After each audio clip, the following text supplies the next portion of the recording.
Welcome to a live episode of Surviving the Survivor. We bring you the best guests in all of true crime. Don't forget to subscribe and smash that like button. Here's your host, Emmy Award-winning broadcaster, Joel Waldman. What's up, STS Nation, and welcome to another episode of Surviving the Survivor, the podcast that promises to bring you the very best guests in all of true crime. After 9+ years, Donna Adelson finally appeared in the Tallahassee courtroom back in December to hear the charges from Judge Everett levied against her, including murder in a conspiracy to kill her ex-son-in-law, FSU law professor Dan Markel. The following day, her son, Charlie Adelson, was sentenced to life in prison without parole. This Monday, Donna Adelson heads back to court as it appears she is desperate for her trial to begin. And tonight, we have the distinct pleasure and honor of being joined by her and Charlie Adelson's lead defense counsel, Daniel Rashbaum. Dan, how are you? Good. How are you doing? Good. Thank you for joining us. A couple of quick things I just want to point out. Number one, it's already getting some hate mail. Dan is an attorney. That is his job. That is his profession. We may not all like the clients he represents, but please be respectful, as I will be. I reached out to Ruth Markel, spoke with Phil and Shelley as well through her, and they are well aware that this interview is taking place tonight. It is important for me as a journalist and doing advocacy journalism to make sure that they were in the loop on this. Dan is unable to get into a lot of the details regarding Charlie Adelson because of the pending appeal. But that doesn't mean I'm not going to ask him a couple of things and he can tell me to buzz off, and I will be respectful of that. Otherwise, zero stipulations in place. Dan Rashbaum actually said to me, ask me whatever you want, take as much time as you need. So he's been really great in that regard. Like a debate, however, I'm going to ask Dan to try to answer the questions. Defense attorneys have a habit of talking in a reasonable amount of time. And that's because I've got a lot of questions and a lot of ground I want to cover. With that said, I do have a couple of Patreon member questions in here, and the COE is going to be all over this. So she will take some questions once we get into the swing of things from STS Nation. A reminder, 7 p.m. Eastern time, we're going to do some reaction to this interview with Tim Jansen and Jared Ross, both Tallahassee attorneys. Jared was a friend of Wendi and Dan, and actually went to high school with Charlie. And a quick reminder for Patreon and YouTube members, Dateline watch party Friday night. The details, I have no idea. The COE will tell you. Dan Markel will be in that episode as far as I know. But Dan, just want to start off again by thanking you for being here. And do you have a message you would like to send to the Markel family? I believe you tried to talk to them at the trials, didn't really have time. Wondering what that message might be. Well, I never tried to talk to them because I respect their privacy. For years, I was a federal prosecutor doing violent crime cases and crimes against children. And my clients at that time were victims. So I'm very respectful of victims. And I tried to be respectful of the Markels during the trial, because while the trial wasn't about them, you always have to be respectful of victims. They're going through a terrible time, terrible situation. And so I never wanted to offend them in any way. And I hope I didn't. Did Donna and or Charlie ever express any remorse, any guilt, anything toward you about the Markel family? So again, I can't divulge anything that they would have told me directly because that's privileged. But what I can tell is that they always felt bad for the family, of course, because they lost their son. Beyond bad, I mean, was there a sense of remorse that this person died? Did they ever indicate to you, and I know you're not going to be able to answer some of this stuff, that they had a hand in doing this? So no, the opposite, as far as having a hand in doing this. But of course, there's remorse because they're watching their grandchildren and their nephews grow up without a father. And so every day was a reminder of what had happened to Danny, to Professor Markel. But as far as anything they told me, I can't reveal that, obviously. The bar mitzvah was this past weekend. Did you have a chance to attend that? No, I did not attend the bar mitzvah. Of course not. During that, Wendi Adelson referred to Abba in a very sort of strange way. A lot of people thought it was bizarre. Any idea why she invoked Dan's name, a guy that she was very openly hateful of? I wasn't at the bar mitzvah, and I'm not sure what you're referring to. But what I can say is, I think there's no winning in this situation for the Adelsons. If she had said nothing at the bar mitzvah about Professor Markel, I'm sure she would have been criticized. If she said something at the bar mitzvah, and again, I don't know what it was, I wasn't there, I haven't heard it. But if she said anything at the bar mitzvah about him, then I'm sure she's going to be criticized and nitpicked as to anything she said. So I don't know what she said. I don't know if anything was said. But that would be my response to that. And since I know you can't really speak a lot, if at all, about Charlie Adelson because that case, there's an appeal pending. Um, people here obviously know a very high-profile case. Charlie Adelson is on trial. The jury goes back to deliberate. It's 3 hours or less. Guilty verdict. Not a good outcome for him. Why is Donna Adelson hiring you? Do you think after this pretty brutal loss? That I'm not sure. I think she knows how well prepared we were, how hard we fought, and I'd like to think she trusts me. But I guess that would be a question for her one day, right? So couldn't tell you more than that. I'm going to start to mix in questions in a little bit, but I just want to get some of this stuff out of the way here, and then we will give STS Nation a chance. Again, we're talking to Dan Rashbaum, the attorney for Charlie Adelson and Donna Adelson. Dan, do you know why Charlie has not been moved out of Chipley yet in the Panhandle? He's still in that reception area.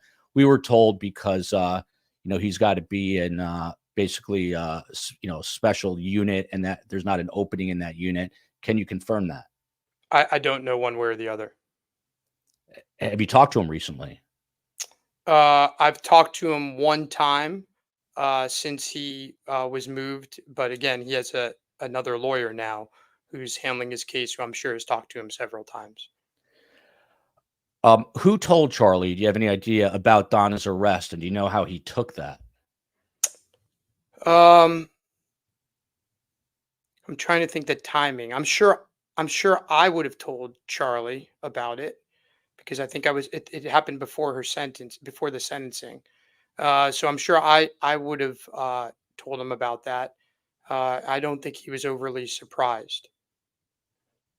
He wasn't. I mean, was he upset?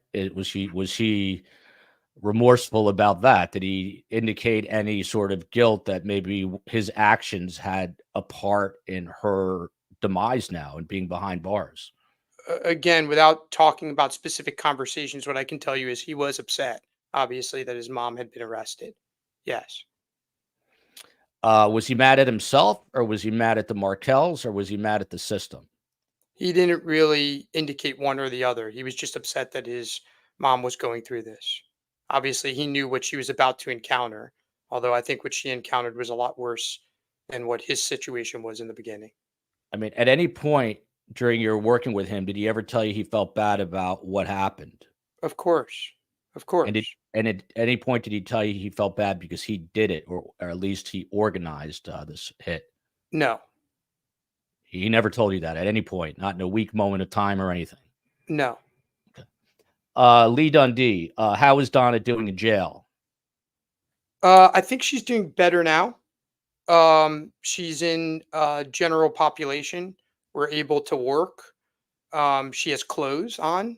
She's able to have a shower every day. She's able to brush her teeth every day. So I think she's doing a lot better than she was before. Question we got from a lot of people, and I mean this with all due respect, but why are you here today, Dan? I'm here because a lot of people have questions, and frankly, there's a lot of misinformation out there. And so I figure rather than have the misinformation out there, I give people the ability to ask me questions. and I'll try to answer them to the ability I can. Obviously, I can't talk about privileged conversations, and I can't talk directly about Charlie's case. Um, so that's why I'm here. There is a lot of skepticism that you're trying to spin a narrative, and a lot of that comes from the fact that when Katie's proffer was out there, you were adamantly against any. You just didn't want any media around at all. Why change your tune now? Why appeal to the media? Charlie's defense was very important for us to keep it quiet. It was very important that that the government not know what his defense was. That was our strategy, and it worked. Um, and so we took the position that we were not going to go out in the media. We were not going to advocate our defense. We were going to wait for trial. That was our position then, and that's why we acted as we did during Charlie's trial. Obviously, Donna's situation's different because there's already been a trial of an Adelson, and so the situation is different. But it was very important to us for Charlie's defense to be one uh, that was revealed at trial.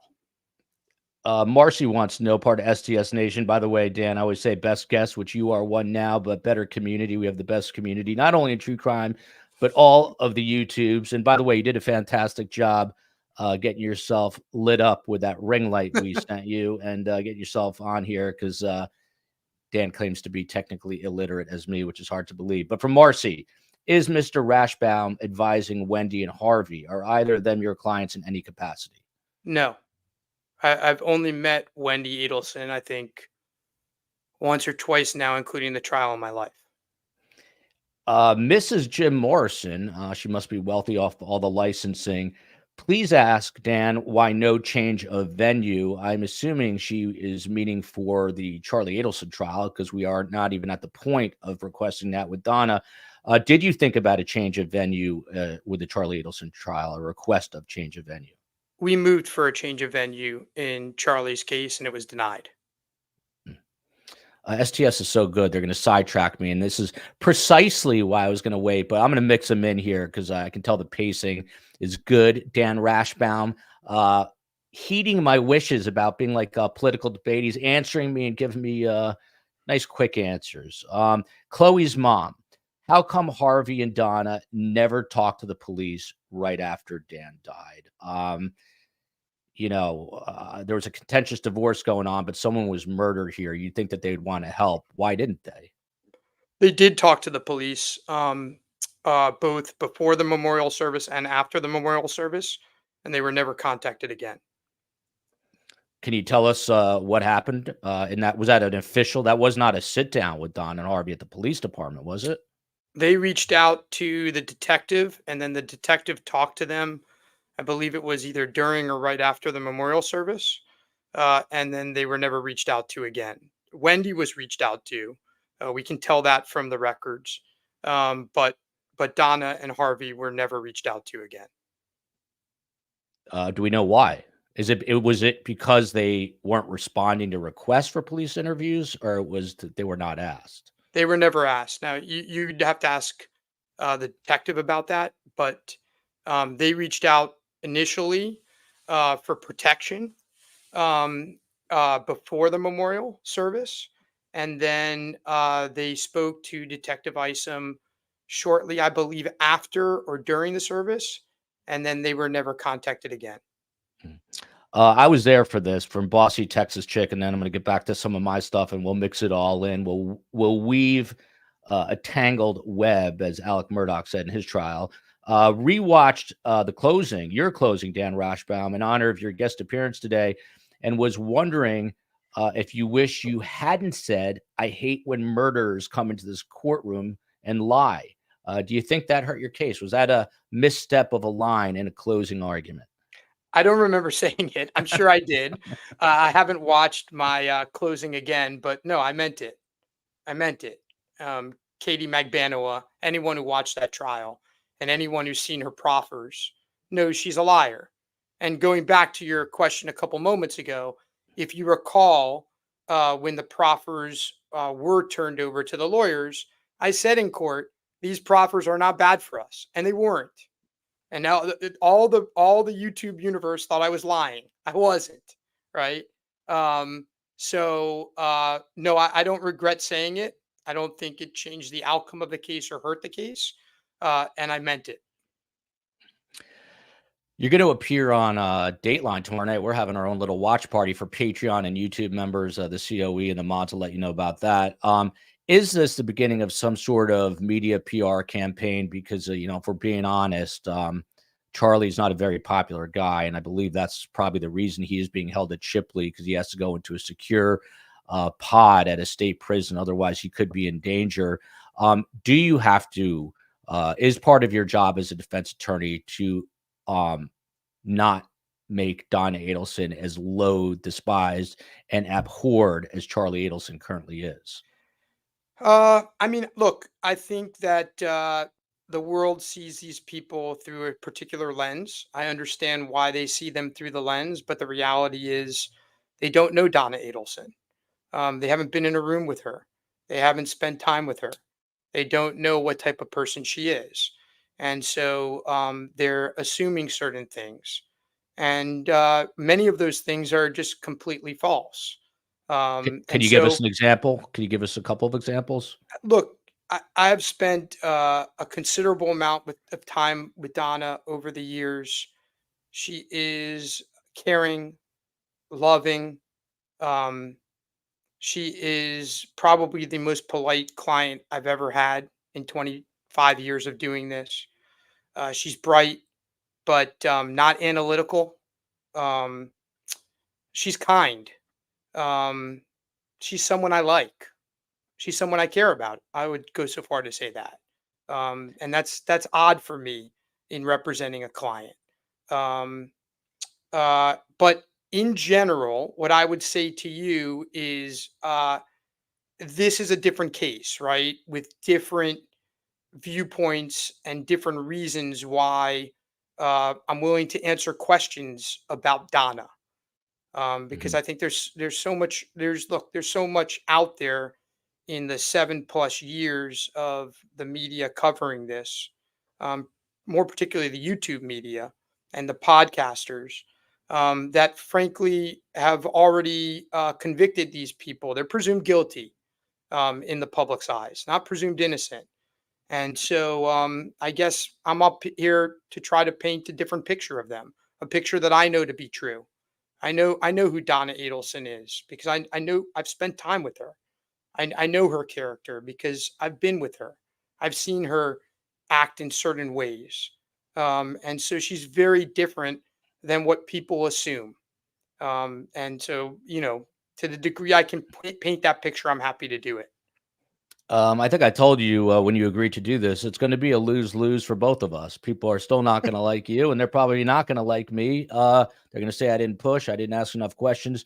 But the one thing that remains true is I think I have integrity as a journalist, and I think that Dan has an ethical, job as a defense attorney. And it's true, if you find yourself, God forbid, in a situation where you need a criminal defense attorney, you're going to want someone like a Dan Rashbaum to Joel, represent you. I'm sorry to interrupt, but here's what I would say to that. It shouldn't be a lose-lose for either of us, and it's not for me because frankly, I'm just doing a job, right? A job that I care very deeply for.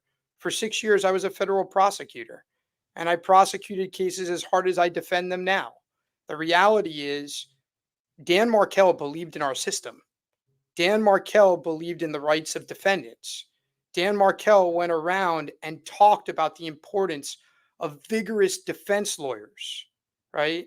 And we honor his legacy when we defend people fully, right? The same way that I prosecuted people, I defend people.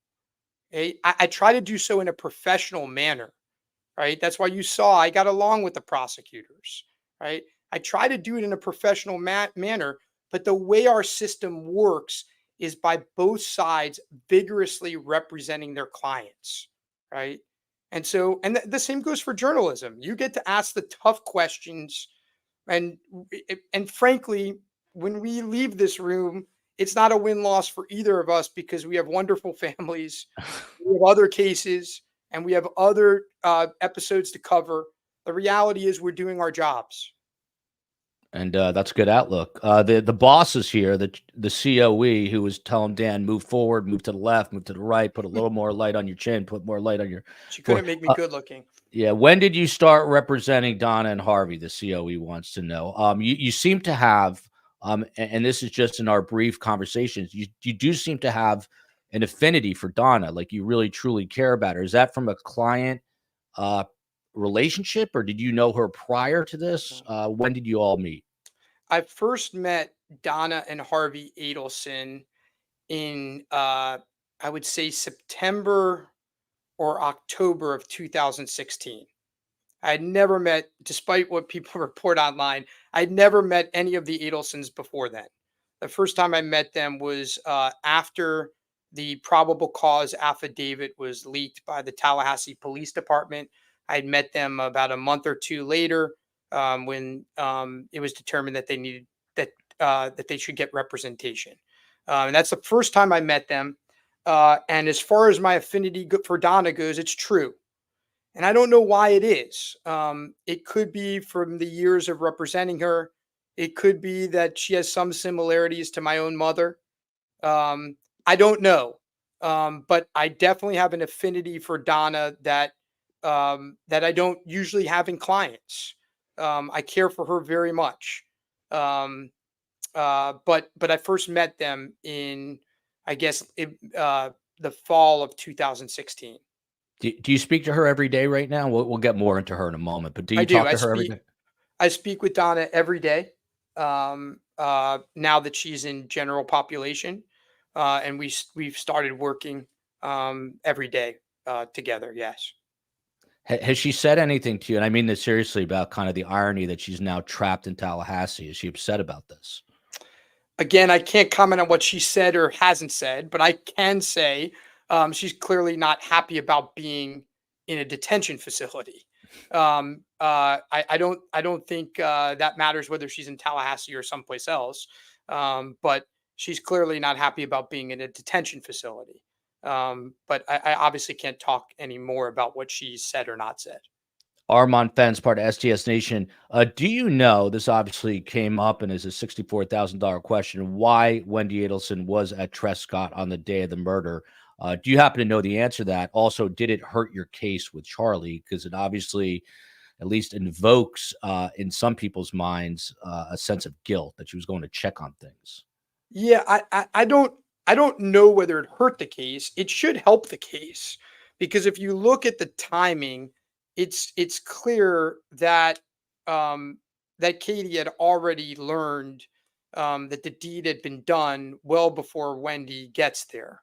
Why she was there, I guess, she's testified generally why she was there, which is the liquor store that she goes to is in that vicinity.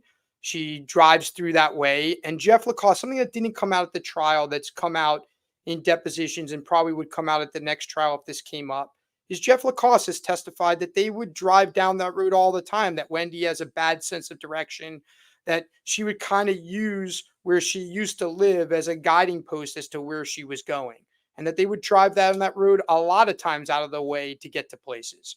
But I don't know personally, other than what she testified to in trial, why she was on that road. Did it hurt Charlie at trial? I'm not sure. I've always seen it as a good fact. If you look at it in a neutral perspective, at least a good fact for Wendi. But I'm not sure that it was either a good or a bad fact for Charlie. I will respectfully tell you, after looking at a map, that is not bad with directions. That's horrible, awful, or just utterly lost, because it's hard to end up there. Does Donna know? The only thing I'll say, Joel, is having been a person who used to prosecute murder for hires. Two things about murder for hires is usually when you do a murder for hire, you do it because you don't want to be anywhere near the murder. So most people who do murder for hires, they don't then go down the road to, if they were going to do that, they do the murder for hire themselves, right? It's not consistent with a murder for hire. But again, I don't know why she was there. I know where she lives. I know where she was going. I know there was a more direct route. I can see that. But it doesn't make a lot of sense to me that she would go down the route to check on something that had she been part of, she would have already known about. I mean, they don't, it makes it does make sense if it was a murder for hire and she wanted to see if the job was done. But you're a defense attorney. We can argue that point back and forth. But Sandy Gonzalez, do you know how Charlie feels about? Are you speaking with Charlie often, first of all, or I not? don't speak with Charlie at all. I'm not his His lawyer right counsel. now. Okay. So do you have any idea, as the trial was winding up or during it, his feelings toward Katie? This is a question from Sandy Gonzalez. No, I don't. Hmm. I don't know what his feelings were after. I know that he knew that he thought she was a liar during, but I don't know more than that. Does Donna Adelson know you're doing this interview right now, and how does she feel about it? Again, I can't tell you what we've discussed and what we haven't discussed, but I think you can rest assured that I keep my clients updated. I'll take that as a yes. By the way, that wasn't my question. It was from a Patreon member. I want to say KCL. So that was a kind of a funny question. Were you surprised, Jerry Michael here, at how quickly the jurors came to a verdict in your case with Charlie? Me, not really. I wasn't that surprised personally, but it's irrelevant. But I wasn't that surprised. Alex Morris, I believe his real first name is Robert, if I'm right about that. He is a Tallahassee-based attorney. Did you hire him? Did Donna hire him? And why hire him? So Donna hired him. I'm not the client, but he's a terrific lawyer. I felt like he was someone that I could work real well with, um, and I think Donna liked him, obviously, and I'm excited to work with him. Where'd it go there? Ann Arbor, Michigan in the house, and I'm trying to catch up to the where'd it go? There's a question a lot of people must ask you. Do you really believe Charlie Adelson's story? Again, I can't talk about Charlie's case, right? Out of respect to his current lawyer, and out of respect to him as a prior client. So I have to punt on that one. I have to ask you about some conflicts here. You were Donna Adelson and I believe Harvey's attorney first. Charlie was with David Oscar Marcus, a pretty well-known criminal defense attorney. Do you fear some sort of conflict? And did Charlie and or Donna have to sign a waiver in order for you to represent her now? And did you ever stop representing her? So let me kind of take things in turn, if you don't mind. That was a lot of questions. Yeah. So I did originally represent Harvey and Donna in a joint representation for years. When Charlie was arrested, that representation changed, and there was a conflict, and it was a waivable conflict that was waived by all parties. Okay.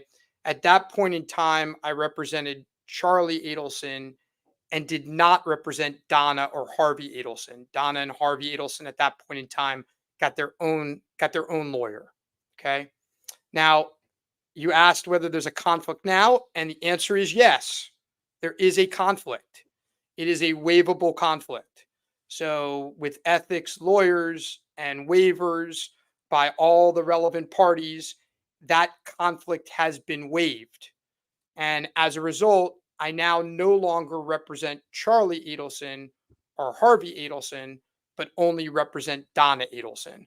So just to be clear, when you say, were you fearful that there was a conflict? There is a conflict. It just happens to be a waivable conflict that has been waived by everyone. So Harvey, Donna, Charlie all had to sign something agreeing to allow you to be Donna's attorney solely. Correct. And they had to do so. The most prudent way to do it is with an independent counsel advising them, so that I'm not part of that decision-making process. Okay. But there is a conflict. It just happens to be a waivable conflict. Sharon McCarthy, does Dan, part of STS Nation here, does Dan think Charlie being so well prepared on the stand actually harmed his case? It sounds paradoxical, counterintuitive, but Charlie had an answer for everything, and he knew dates going way back, and he obviously studied the case, knew the case file. In retrospect, Dan Rashbaum, Was that problematic, do you think, for the jury that he was too smooth? It's a hard question to answer, and I can only do it on the exteriors because again, I can't get into Charlie's case, but I can say generally, it's a hard line afterward um, of look, you have to prepare your clients, and you want them to be over prepared, but at the same time, um, they need to be natural. And so, again, was he over prepared? I don't think so. I think preparation's important, especially when you're fighting for your life. But again, and look, I prepare all my clients to testify whether they're going to testify or not. But the reality is, I have a hard time answering that question when I can't get into the details of Charlie's case. And Dan did make that known. He can't get into the details because it is now under appeal. Was there a reason they had to file that appeal late in the evening on December 31st, Dan Rashbaum? Do you know? I was wondering that.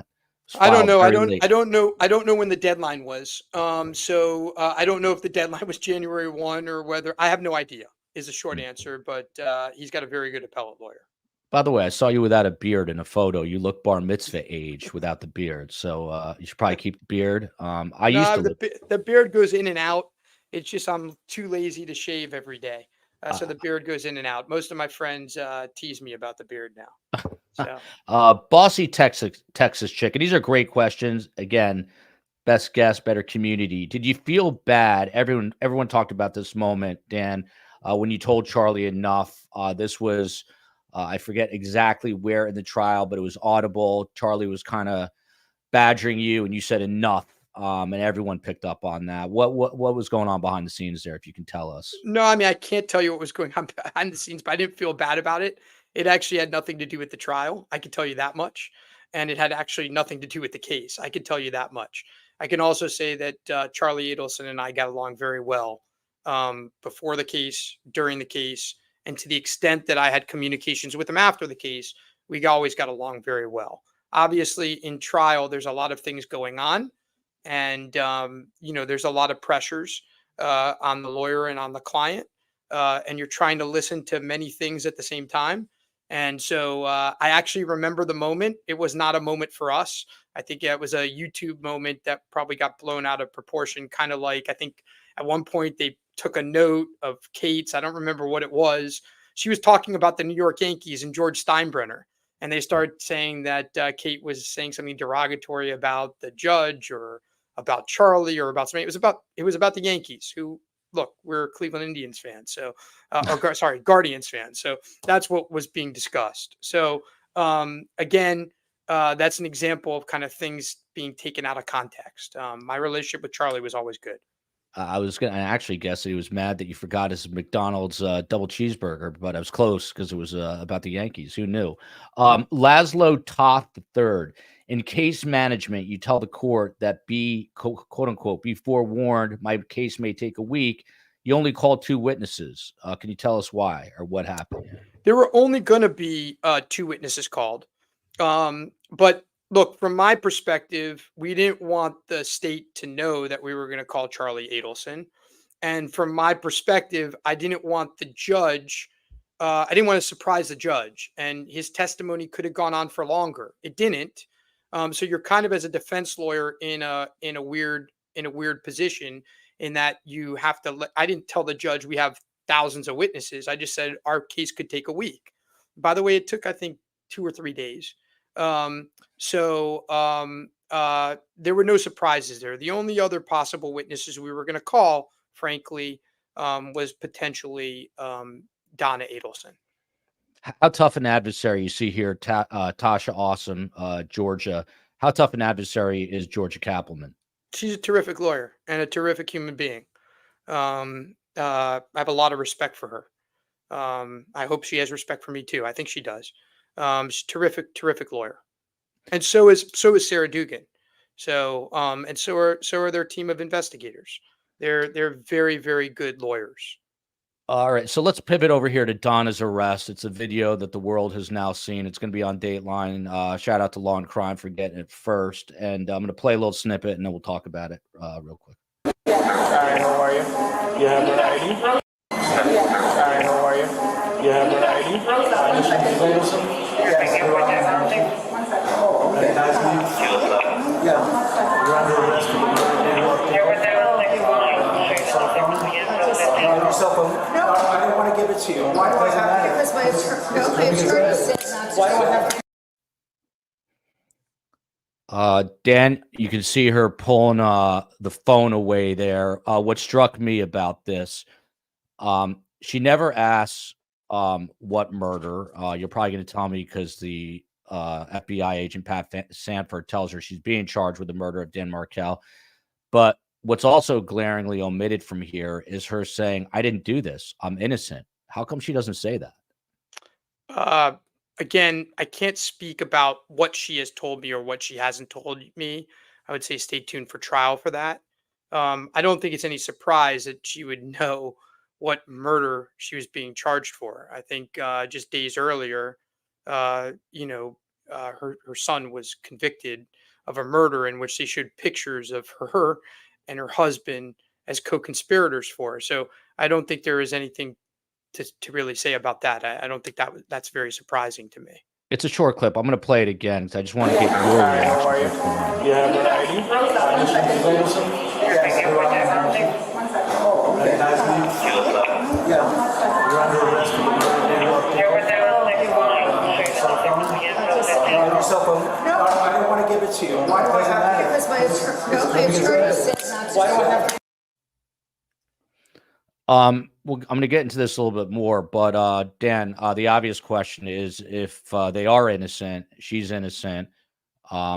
She's grabbing onto that phone with white clutched fingers. Why not just give it over? I guess the proof of the pudding will be if there's anything on that phone, right? What I can tell you is there's nothing on that phone. And so if there's nothing on that phone, Do you know then that? I mean, has the forensics evidence come back? The digital forensic? Can you say that 100% that there's nothing the short on any of answer, those the devices? short answer from me is I've reviewed the phone and I don't see anything incriminating on the phone, not to Donna Adelson. So if there's nothing incriminating on the phone, then maybe that's someone's reaction, right? Again, a video doesn't always tell the truth. Although it happened, no, I'm not suggesting someone doctored the video. It doesn't always tell the whole story, right? And so the bottom line is if there's something on the phone that's incriminating, then you can read into why she might have grabbed the phone the way she did. Okay. But if there's nothing on the phone, then maybe it's something else. Here's another question. This to me, and I'm not an attorney, reeks of consciousness of guilt. How problematic is it that they were on a flight to Dubai to try to get to Vietnam on a one-way ticket, Dan Rashbaum? I mean, it doesn't reek of consciousness of guilt because her son had just I mean, been. who travels with a one-way ticket to a foreign land? No one that I know does that. Well, there's various reasons to travel one-way tickets, right? I've done it before myself. Now, having said that, consciousness of guilt is when you know you're guilty of something and you are fleeing because of it. Okay. In this case, Donna Adelson has been a suspect in this case since 2016. She didn't go anywhere. Now, what had happened a week previously is her son had been convicted of a crime that she didn't believe he did. And he had been convicted of that crime rather quickly. And so as a result of that, this 73-year-old woman decided, I need to get away and I need to clear my mind and I need to go somewhere with my husband. Right. And so the reality is it a good fact for her? No, it's not a good fact for her. I wish she had stayed put. Right. She probably would still not be charged. But the reality is it doesn't show consciousness of guilt. I'm going to beg to differ because I don't know anyone that I know of that has traveled halfway around the world with a one-way ticket that plans on coming back unless you're backpacking through Europe as a kid. But we'll circle back to that. So now you're obviously Donna's lawyer because all these waivers that we talked about previously. Can you tell us where you are in this case? There's a hearing Monday.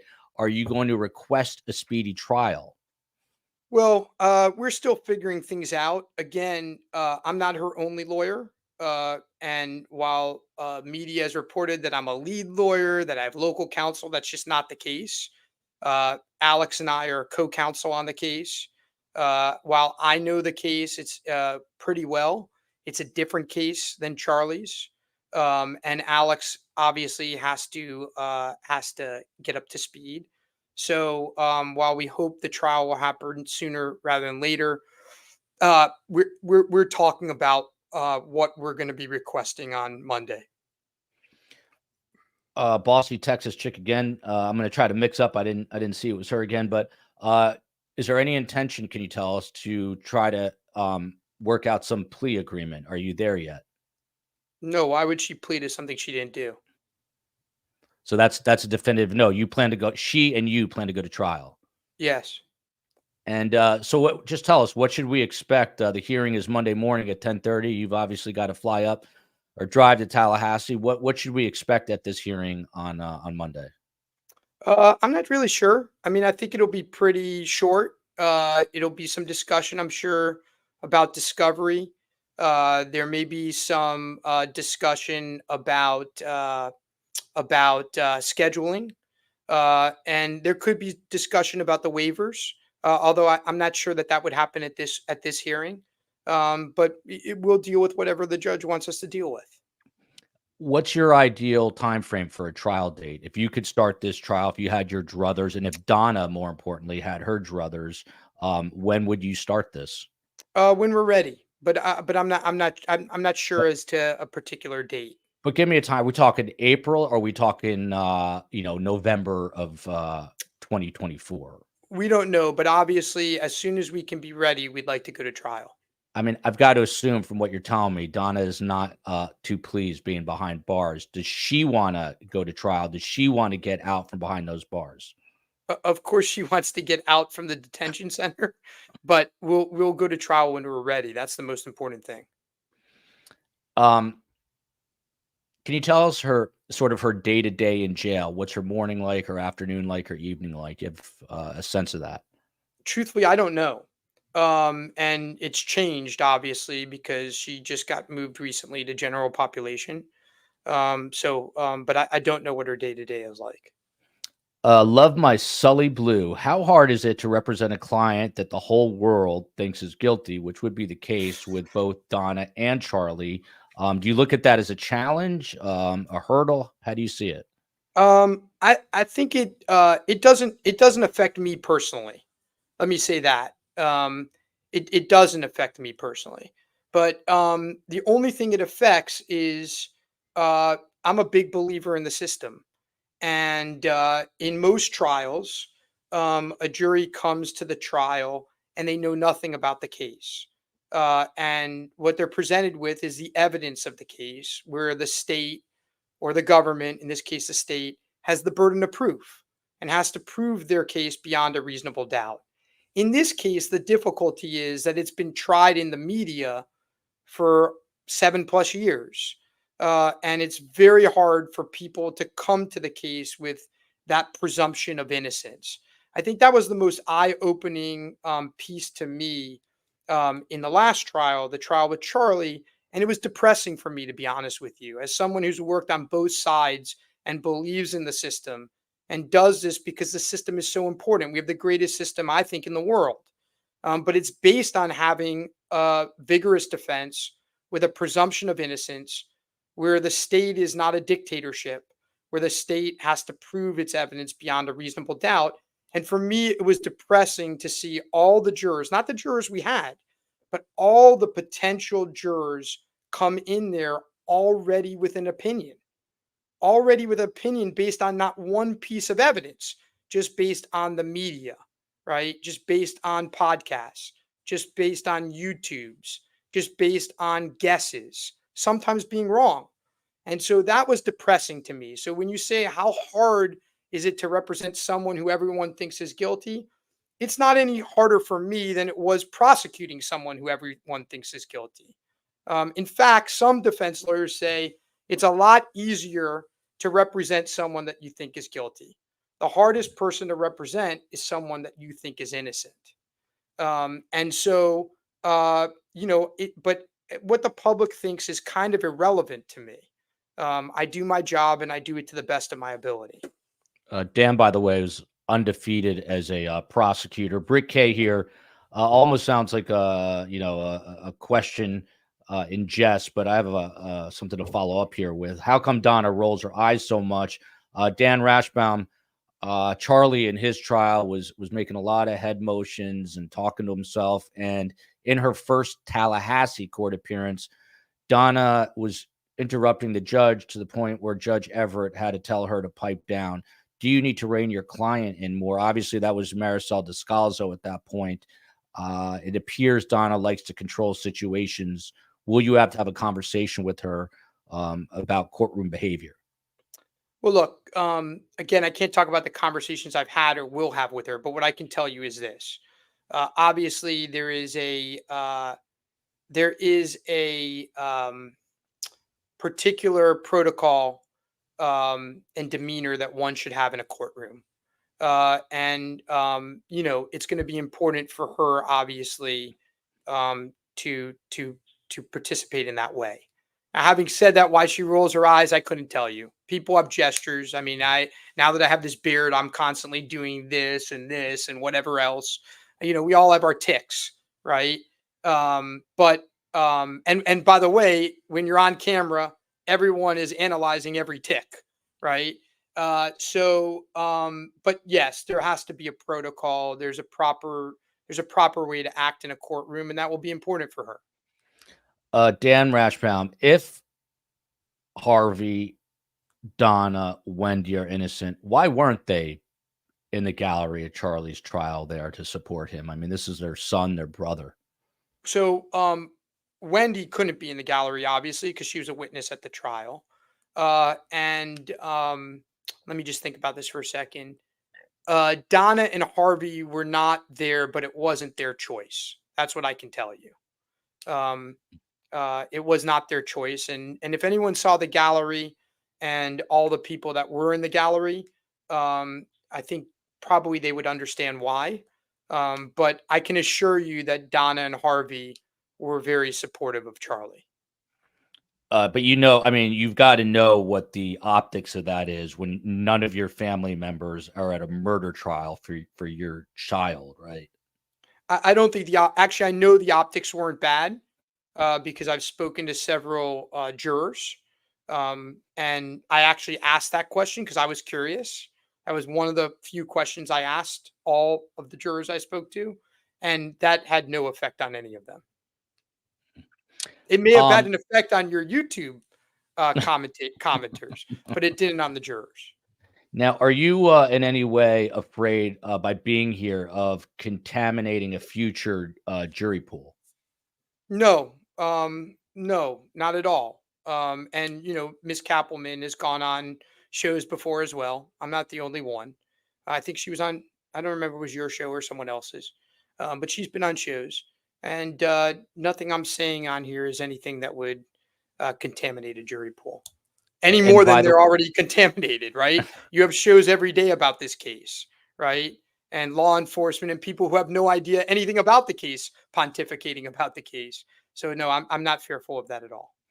And speaking of Georgia Kappelman, Steve Cohen did reach out to her. We wanted to obviously get her take. She is forbidden. She works for the state.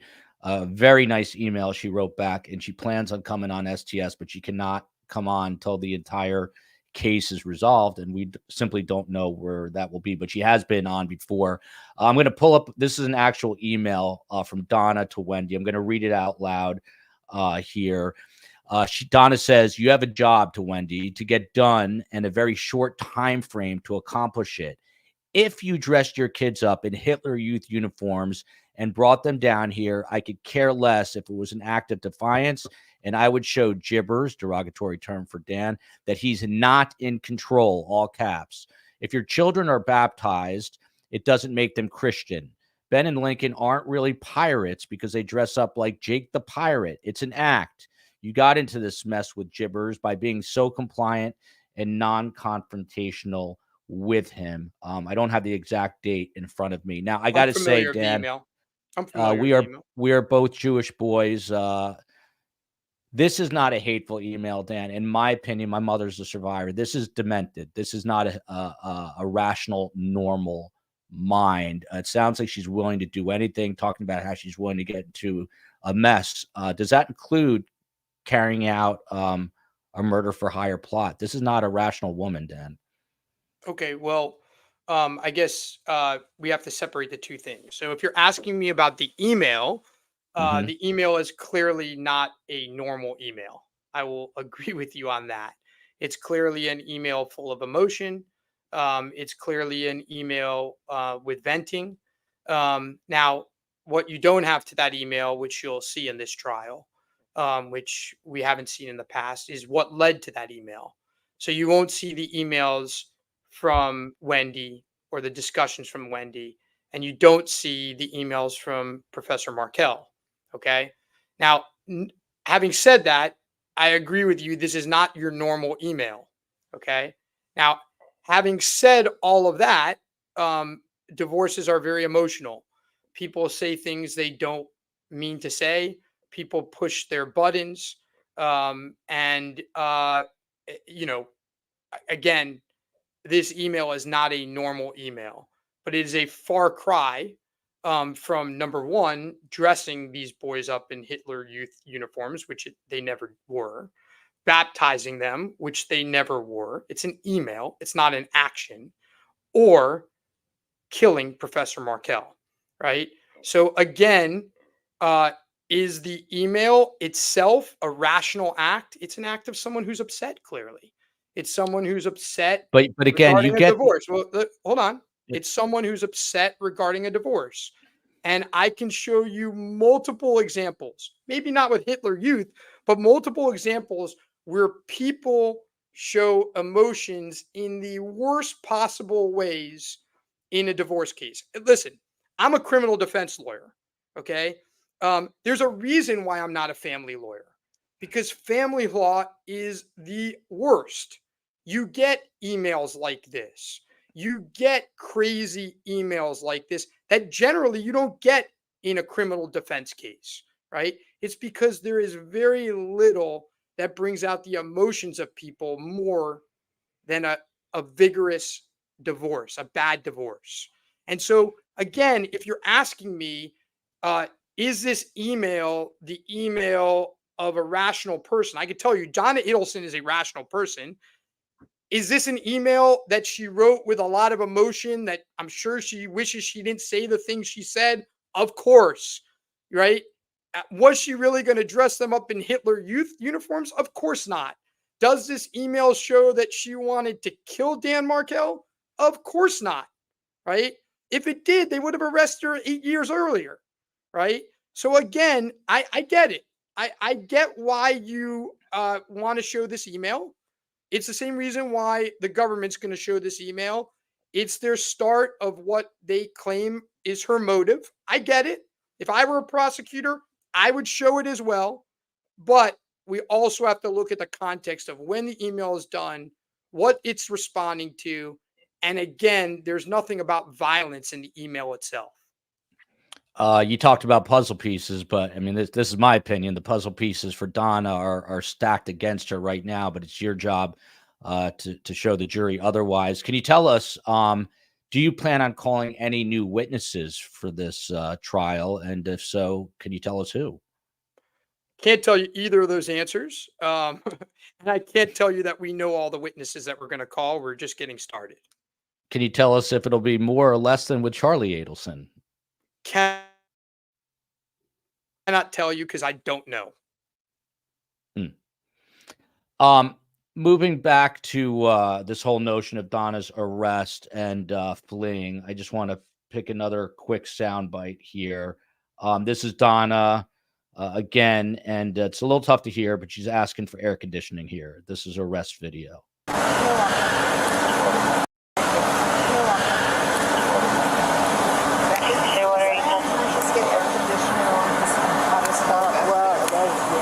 Condition doesn't go to the back because of the vent, because of the plastic. Can we open this a little bit then? Absolutely.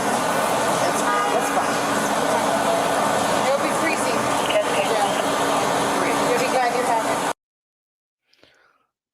I can't tell you how many people, Dan, wrote to me and said, why was this even on her mind? Why wasn't she thinking about the much bigger picture here? I asked you earlier, she doesn't seem to ask many questions or proclaim her innocence. This is obviously not a good piece of video for you. So I'm just wondering your strategy and how, again, this is another one of these puzzle pieces, how you portray this to 12 jurors in Tallahassee, and show that this is a woman who is remorseful or thinking about a crime that she's being accused of. You obviously don't think that she's guilty, though. So, but how do you play this in a So courtroom? I will say that's the first time I've seen it, that piece. Um, I don't think that's probably that particular piece. I don't think is an issue at all. I doubt it will even be played for the jury. 73-year-old woman who's hot or cold or whatever it was in that piece. Again, it's the first time I've seen it. But as far as why she didn't talk when she was arrested, um, most defendants don't talk when they're arrested. They're told not to talk when they get arrested. They're told not to talk about the case. In fact, the police read them their Miranda rights, which tells them that. So that doesn't surprise me at all. In fact, I'm glad she didn't say anything. By the way, do And we know if her Miranda rights were read during this arrest? Because the video starts after the fact. Do you happen to know that as a point of short fact? answer is the first time I've seen any of these videos was in the last couple days, right? As you can imagine, we have a lot of discovery, and there's a lot of things to go through. And this is an issue that we're going to be working on down the line. So, as in this little piece, I didn't see this little piece at all until just now. So, I assume her Miranda rights were read. If they weren't, I'm sure we'll be making a motion, right? But the reality is, it doesn't surprise me that she knew what she was being arrested for. That doesn't Now, look, surprise me at all. yeah, KCL is a Patreon member, YouTube member, Salt Lake City. She could be a juror, and she writes devious, defiant, manipulative, coercive, dramatic equals Donna Adelson, and how she appears, the optics to come across. Does this worry you when you're getting ready, potentially to go to trial? Look, what worries me is, look, I was in psychology. I took psychology classes in college, right? And so, what you read and what you see dictates to some degree what you believe, right? And the reality is, she's been portrayed a particular way in the media for the last 8 years that, frankly, just isn't what she is. And so it does worry me that that's the perception in the media. But hopefully, whether it's in Tallahassee or elsewhere, we get a jury that can look at things with an independent mind. Joel, for instance, I've heard you say here several times in the, I guess, hour that we've been talking in response, well, I don't believe that. And the reality is that doesn't affect me at all because I know you're not going to believe it. Because the reality is, and this is not a knock against you, this is just you living with the case, putting on a show every day or every other day about the case. The reality is you don't have an open mind as to the case, Yeah. right? Well, The journalists reality are is generally cynical, but go. Yeah, I the agree. reality is no matter what I show you, your mind will not be changed. That's okay. It's not a criticism of you, but that's why you would never be a juror in this case. That's why our jury system is set up the way it's set. Your listeners, many of them could never be jurors in this case. That's the reality. And the sad thing is, in this day and age where you have 24-hour instant media, it becomes difficult for US citizens and others to have their rights under this country, under our Constitution, to get a fair trial that's unbiased, where the presumption of innocence exists. Right? That's what's scary to me, right? That is scary to me. That's what keeps me up at night. Because any one of us, what separates us from other countries is any one of us could be charged with a crime at any time. But thank God in this country, we have a system that protects the rights of the accused. And by the way, if anyone wants to see the biggest advocate of this system, If anyone wants to honor his legacy to the greatest degree, read Professor Markel's writings, because this is something that he was as passionate, if not more passionate than I am about it, right? And frankly, he would be appalled by some of this. He would be appalled by the fact that we had in Charlie's case over 100 jurors who came in that room and said that they could not presume Charlie Adelson to be innocent, that he was starting from behind. That is the exact opposite of what Professor Markel fought for his entire career. That is the exact opposite of that. That does dishonor to him. And But so he'd also be appalled at a murder for hire on anyone. So for sure he would, as would we all. Yeah. But the reality is, you ask me, does it keep me up at night that I have to defend things like that? And the answer is yes, because normally in a normal case, the way we do that is in a courtroom, not on a TV show, not on a YouTube, not with people commenting about the case every day, a case that frankly, they don't know a lot about, you know? And so, yes, that does keep me up at night because I believe in our system. And I've fought for our system for 25 years on both sides of the aisle. And it is scary. That part is scary. And I don't wish it upon anyone, because I have news for your whole STS community, which is whether you believe that Donna Adelson is innocent or not, there are people in this country every day who are accused with crimes that they did not do. And our system is based on being able to vigorously defend each and every one of them. That's why we live in this country. That's the beauty of our country. Dan, I hear that. An innocent person, if this was me and I was completely innocent and the FBI, Pat Sanford, asked for my phone, I would just hand it over. Why not just turn it over? Or even, as her attorney, why not go and give them the devices ahead of time before search warrants had to be executed? Well, first of all, they never asked for the devices before time. Why not turn yourself in? Since 2016, we've offered the state, we've said to the state repeatedly, if you want to arrest Donna Adelson, we'll drive her up to Tallahassee. We'll turn ourselves in. They never asked for that. So why not just give them the devices? They were never asked for. That's the first question. The second question regarding, well, why not give them the phone? Look, that will be discussed at a later point in time. But the reality is, we can all agree, if there's nothing on the phone, then there's nothing to hide. And what I'm telling you is there's nothing on the phone.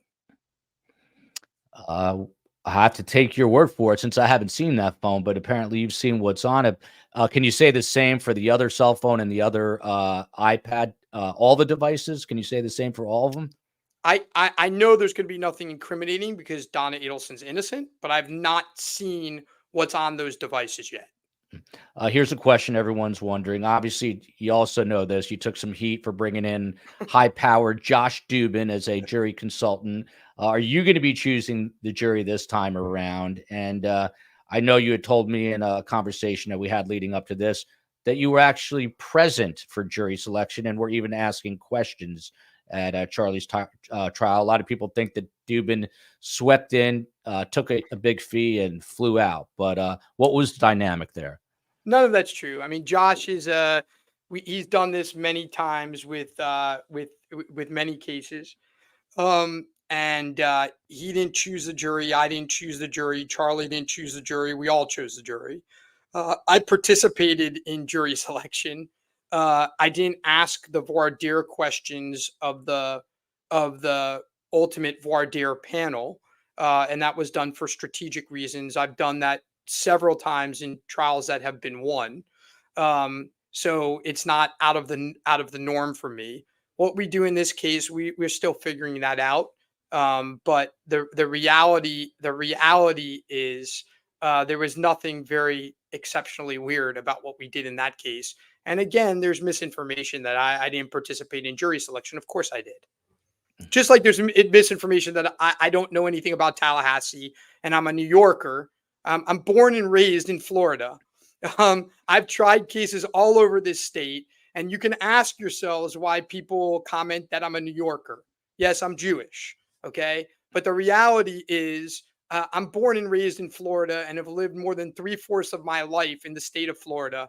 I've tried cases all over the state of Florida. And I know Tallahassee pretty darn well. Everyone wants to know what's in the cup, Dan Rashbaum. These are the important Oh, questions. it's I think it's Coke Zero or Diet Pepsi. Some people were betting it could be a glass of red wine, but that's for later. No, I guess. I don't really drink alcohol. I'm going to play. This is a wiretap call. I'm sure familiar with this. Want to get your reaction to it. Let's listen, and the questions will follow. After speaking to Dan this morning and knowing what they're thinking up there, and I don't know if we'll make it out in time. I really don't. Because Dan said, you might, or you might do all of this, get to the airport, and they'll stop. And that could happen. It could happen. I don't know, but it's worth a try. Let me set this up. So this is a wiretap between Donna and Charlie, which I should have set up earlier.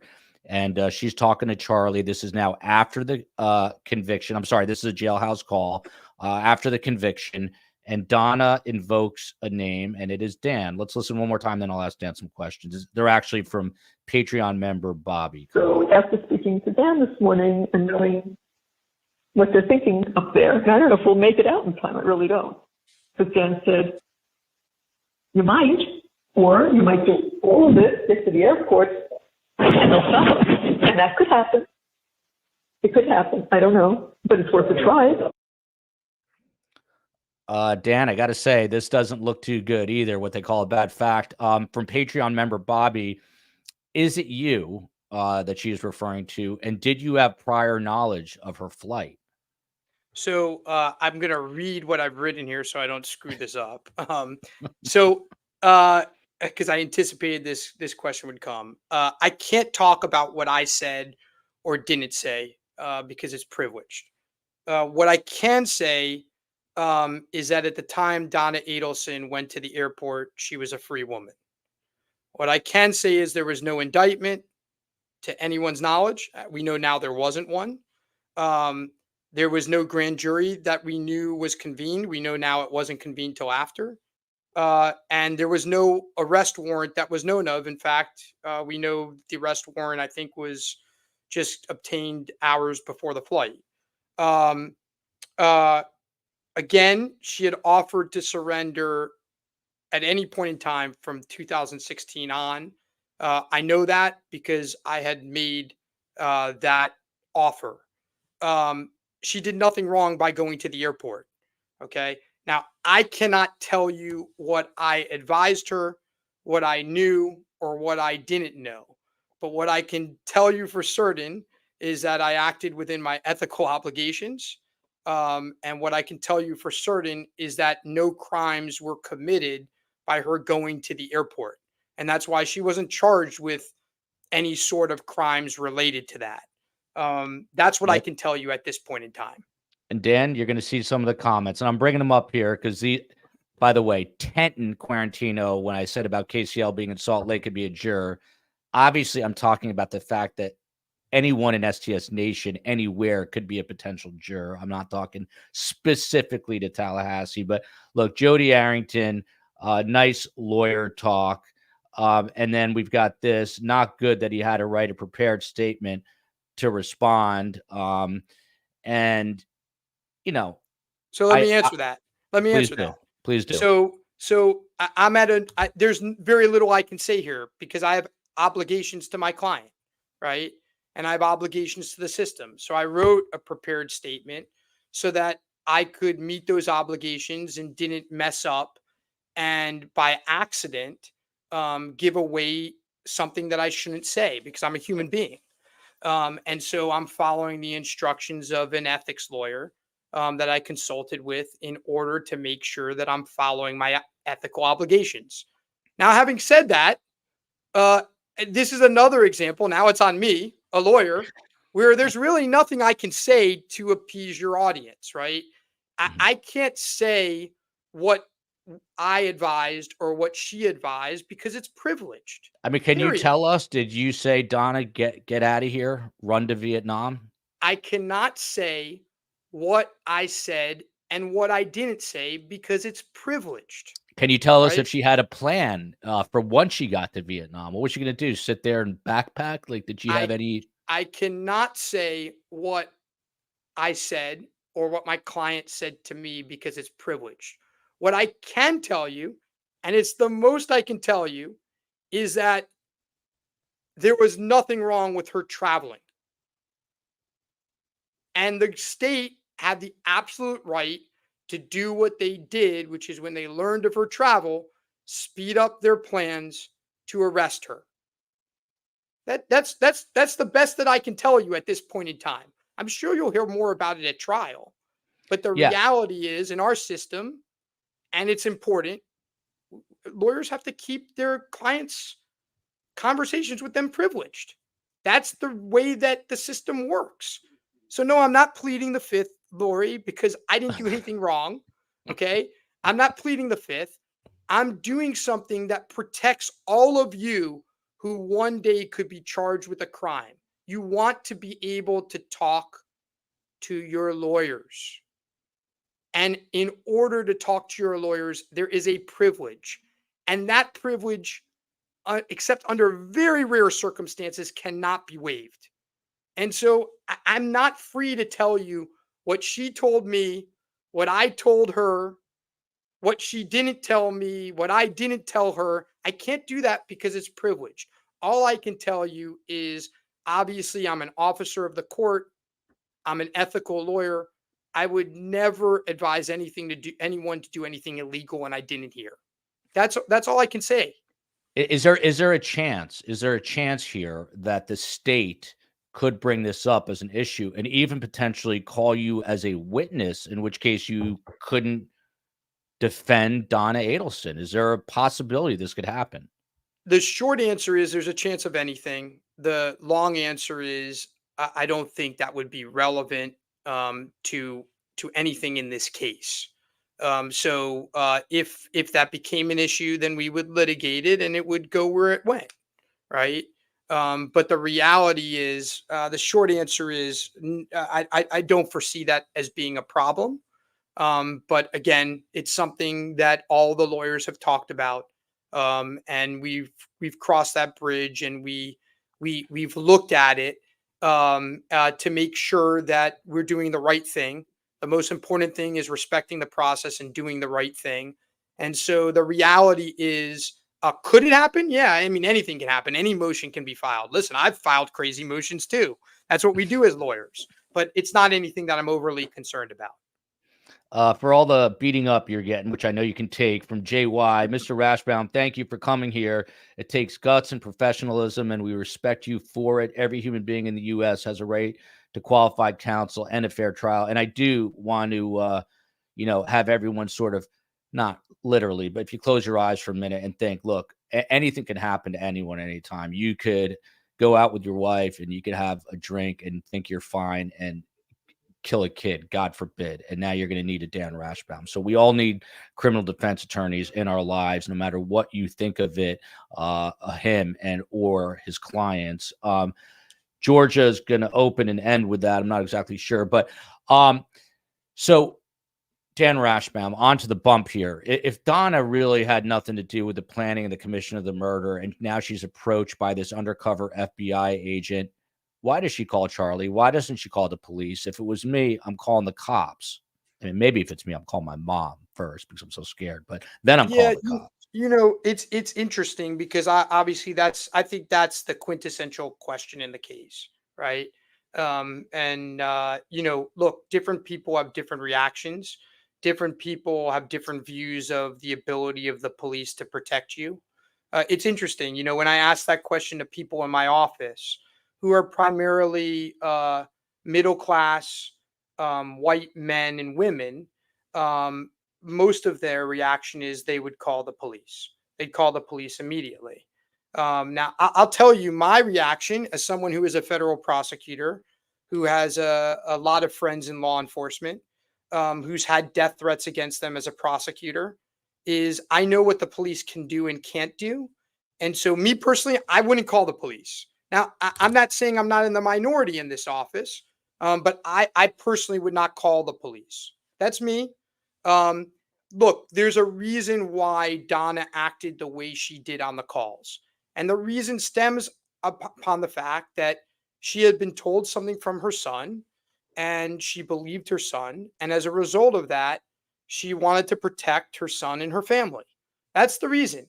And you'll see if you look at the wires again, I'm not really talking to you, Joel, but if you look at the wires with an actual open mind and you dissect the words that are spoken, you'll see that that is consistent with that line of events, right? The reality is that is why she called Charlie. She knew from Charlie back in 2014 what he had said happened to him. And in 2016, when she's approached, that's why she acts the way she acts. And why, to that point from Pamela Rich, why wouldn't she have called Harvey first? That's her husband. That's the one that's kissing her when she's arrested. That's, the guy that's been by her side for I don't know how many years, but many years. Why not call her husband? Well, the answer is on the wires themselves. You can hear it in the absolute first wire after the bump. Harvey has no idea what's happened. Harvey doesn't know what Charlie has not told Harvey what he said happened on the night of July 18, 2014. And so she doesn't call Harvey because Harvey has no clue of what Donna's been told. And so that's why she calls Charlie. And what you realize and what you'll hear is that Harvey doesn't learn anything. You see it on the wires. I mean, this is clear cut. This isn't something you have to guess about. They say it on the wires that Harvey has no clue. He doesn't learn about anything until that night. And then, of course, Harvey's meeting with Charlie the next day at Matsuri is after learning what he's learned the night before. Again, this is something that, is not really debatable. It's spoken on the wires. Now, of course, you have to actually listen to the wires. Yeah. Right? Well, yeah, I think that it's debatable. We're going to get there. Well, it's not debatable though. They're talking about how Harvey doesn't know, and they're talking about how they have to meet the next day when Harvey's not there. Right. And the reason why they need to talk the next day when Harvey's not there is because Harvey has no clue what the hell is going on. But there's an incredible clear on the wire. Yeah, but what's also clear is that there's an incredible air of suspicion. I mean, nothing is talked about openly. I'm going to get to that in a second. But from Yala, that's for sure. I agree that, you know what, Joel, that is something you'll get me to agree about, right? Thank you. It is clear that how they are talking on the wires, they are not talking straightforward, right? They are suspicious about something. That is for sure clear. There's no debate on that. Okay. They're not talking. I'll be honest. They're not talking like normal people, right? They're talking as if they don't want to be heard. You'll have no debate from anyone on this side of the aisle about that. The question is why, right? And that's the question that, obviously you're going to hear at trial, what the state's version of the why is versus what Donna Adelson's version of the why is. And the jury will have to determine which version they believe. Yala says, is this the only interview Dan Rashbaum has given? He gave an interview, as far as I know, to Dateline that's going to air Friday night. And we're going to do a watch party, but hate to say it, STS is first with this one, as far as I know. And this is why we say best guest, better community. Come here for all your true crime watching. So the bump here, by the way, question from Amy, why were they hiding from Harvey? Well, what you heard in the trial we just did, and I think what you'll hear from Donna, is that Donna thought that if she told Harvey what had happened, what Charlie had told her had happened, that Harvey would go to the police and that it would be a fight between them to try to keep him from going to the police. And she was convinced that that was the wrong approach. And so that's why she never told Harvey.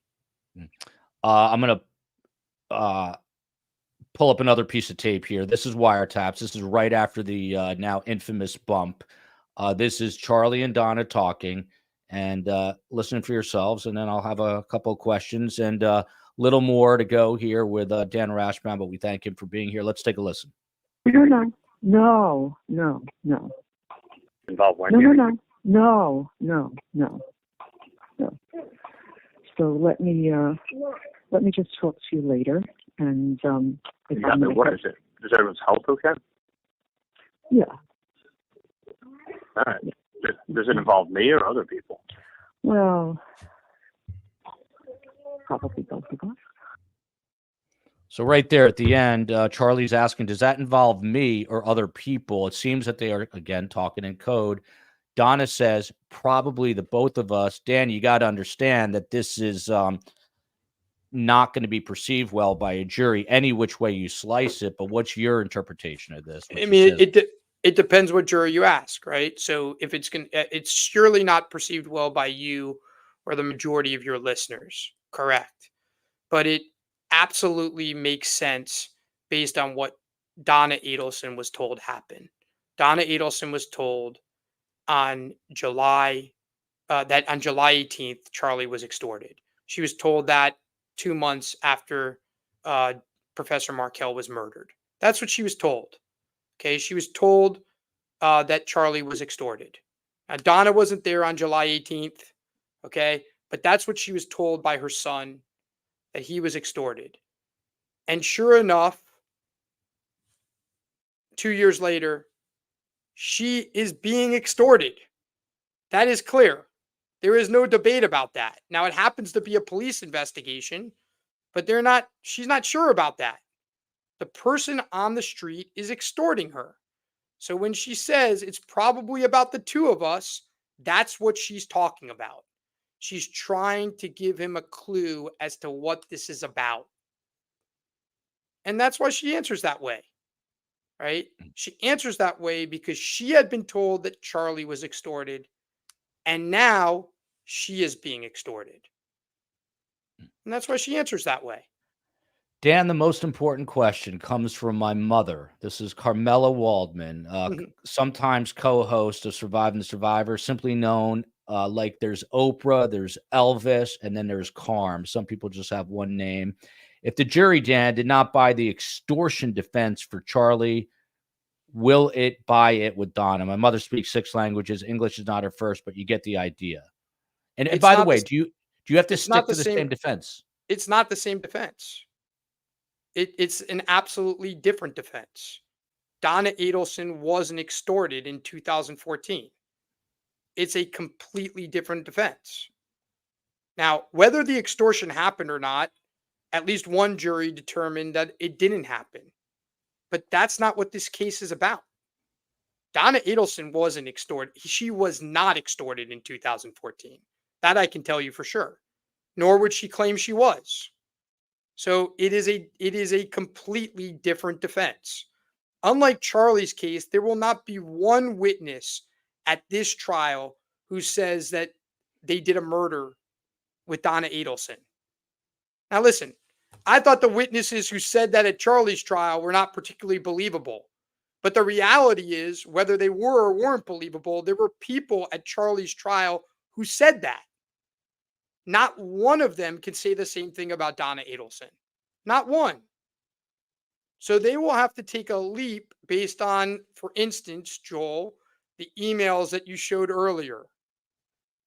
The reality is there's not one witness that will come to this trial that says they did a murder with Donna Adelson. It doesn't exist. You guys have seen the 3 trials. It doesn't exist. Luis Rivera won't say it. Katie McBanner will, God knows what she'll say, but she hasn't said it in her 22 versions of the first trial, the second trial, the 3 proffers, or the many versions that were given at our trial, at Charlie's trial. Luis Rivera did say the lady, but he was referring to Wendi. And speaking of Wendi, this is from Kelly Visor here. Do you think Wendy's is next? Will she be arrested, in your opinion? I don't think, listen, I have no idea, right? That's the reality. I have no clue.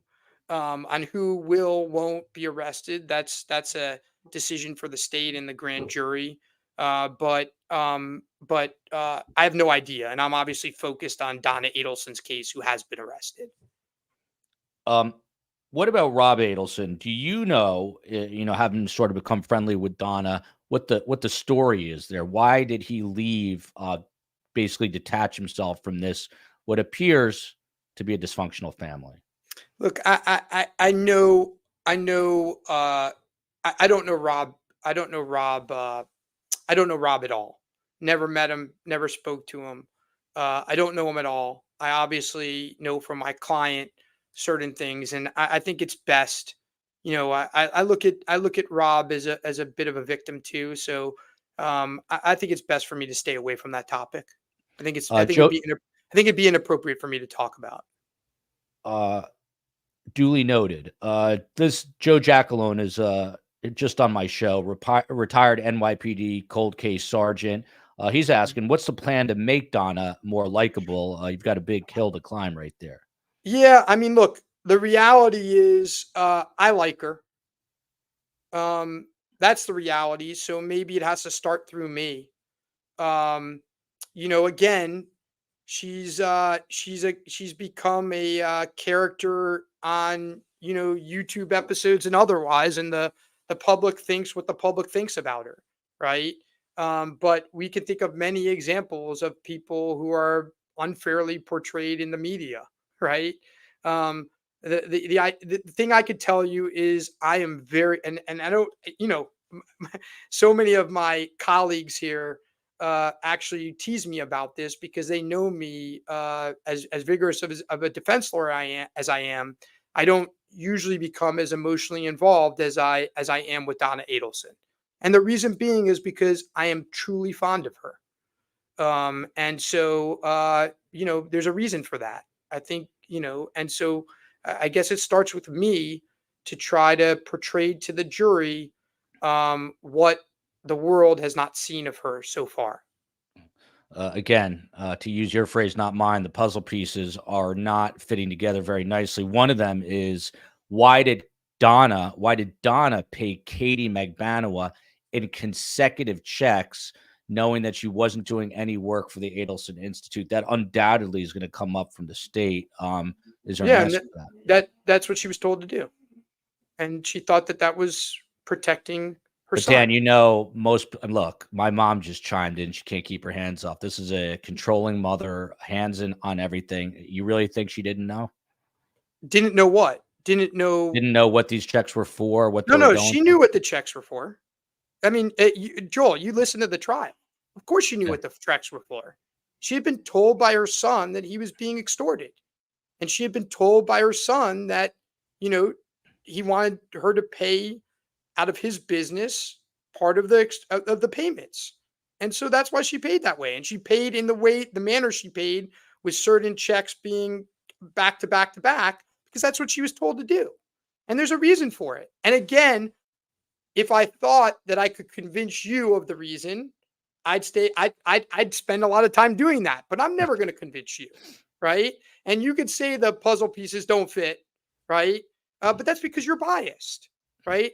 The reality is, when you look at her case with an independent mind, right, then you see that, there's no surprise as to why she did what she did. You might not have done it that way. I might not have done it that way, but that doesn't make her a murderer. And thank God, in our system, people like you, with all due respect, who I like very much, aren't going to be on her jury, right? At least that's my job, is to make sure that people like you aren't on her jury. Thank God. And Dan, I better not get called as a witness after this interview either. You can better promise me that. One of the, I consulted some very bright minds here, and one of the people said the $138,000 figure. They were curious how that number came to be, because the math didn't necessarily add up. Of course, that is the amount of money that, according to you in the trial, they were alleged to have been extorted for. Do we know how we got to that $138,000 figure? All I can tell you is what the testimony at trial was, and it wasn't $138,000 that they were extorted for. That's obviously by someone who didn't listen to the trial carefully, or maybe I didn't portray it the right way.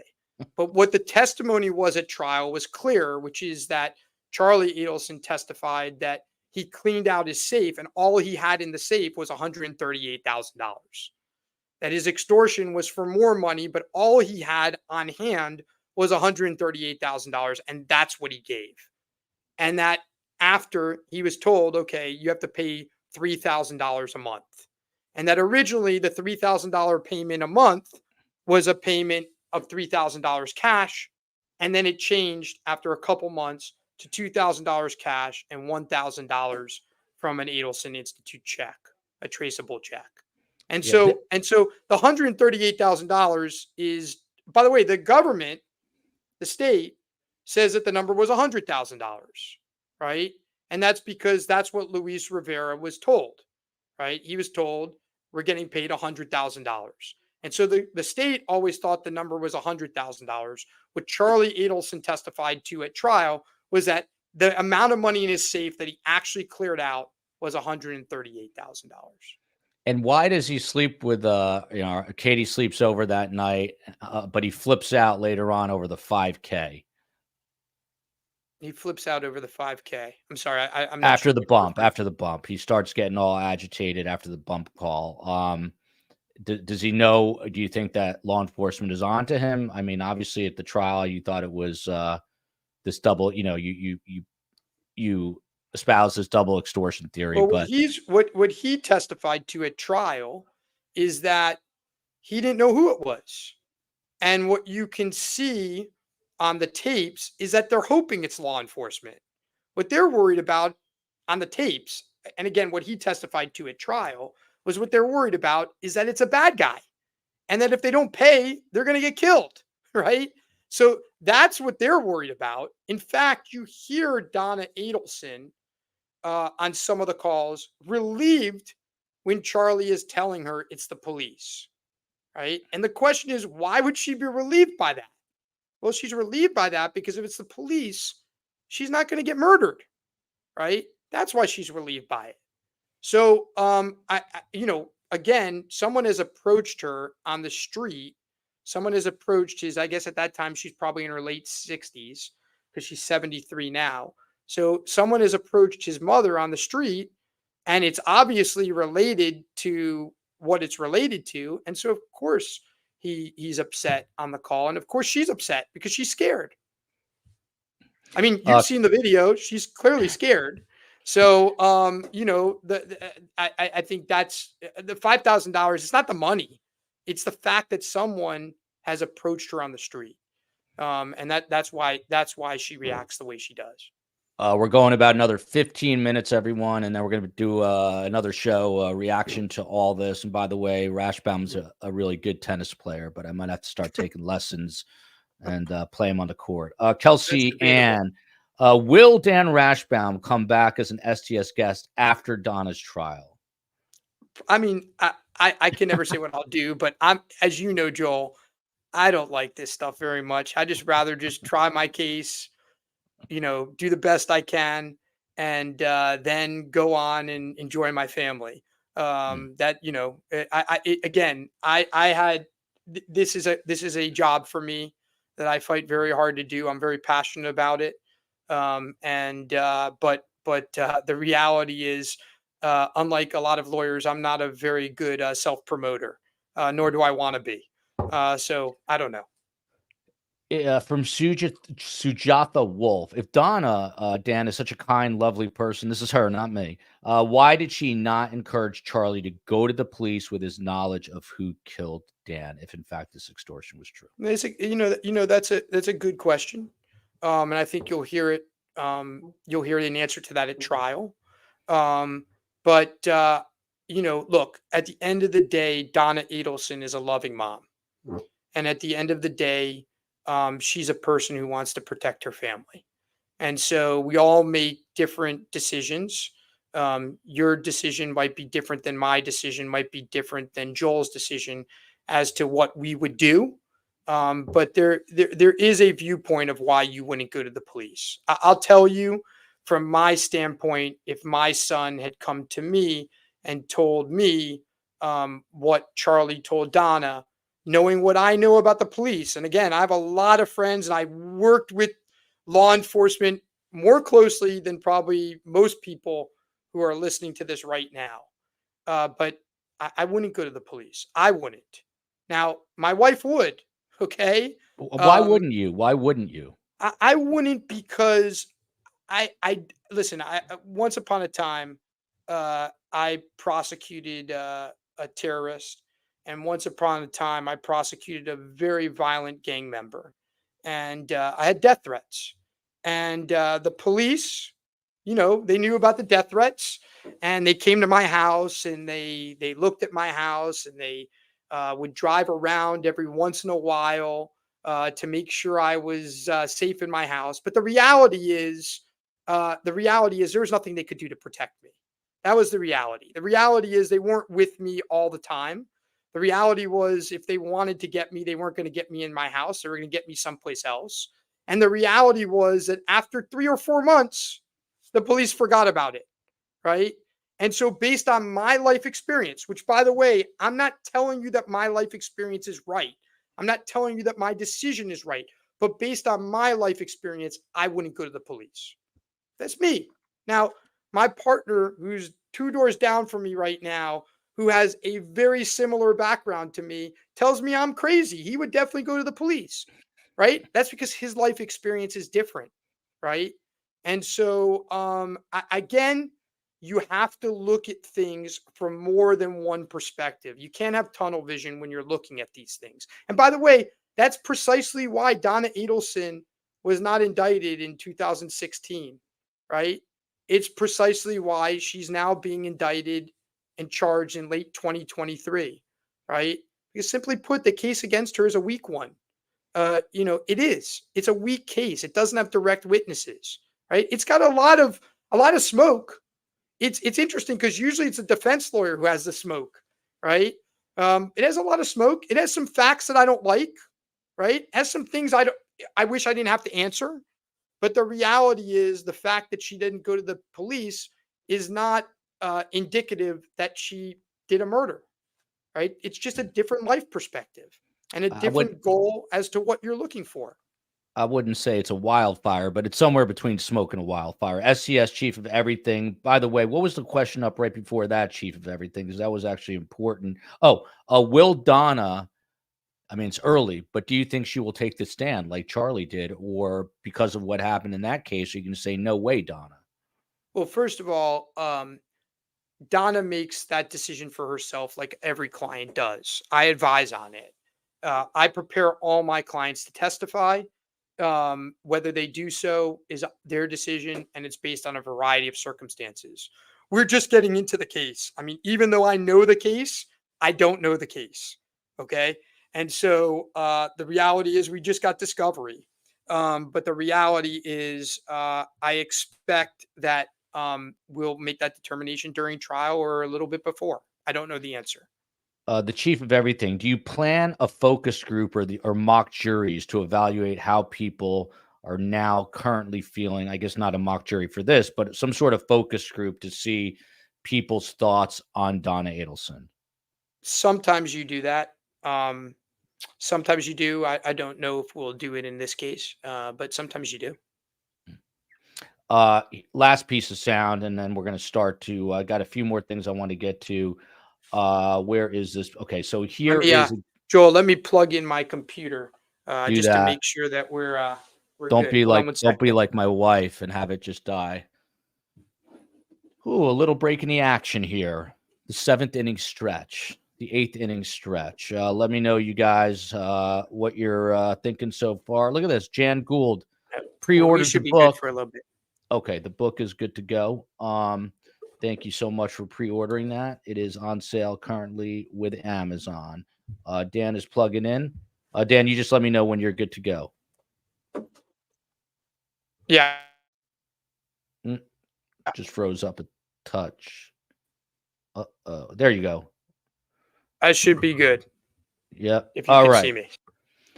Final piece of sound here. Do I have you, Dan? I think you froze up a touch. COE, we might need your help. No. Okay. Dan, you're frozen on my screen. Can you still see? Talk to me, Dan.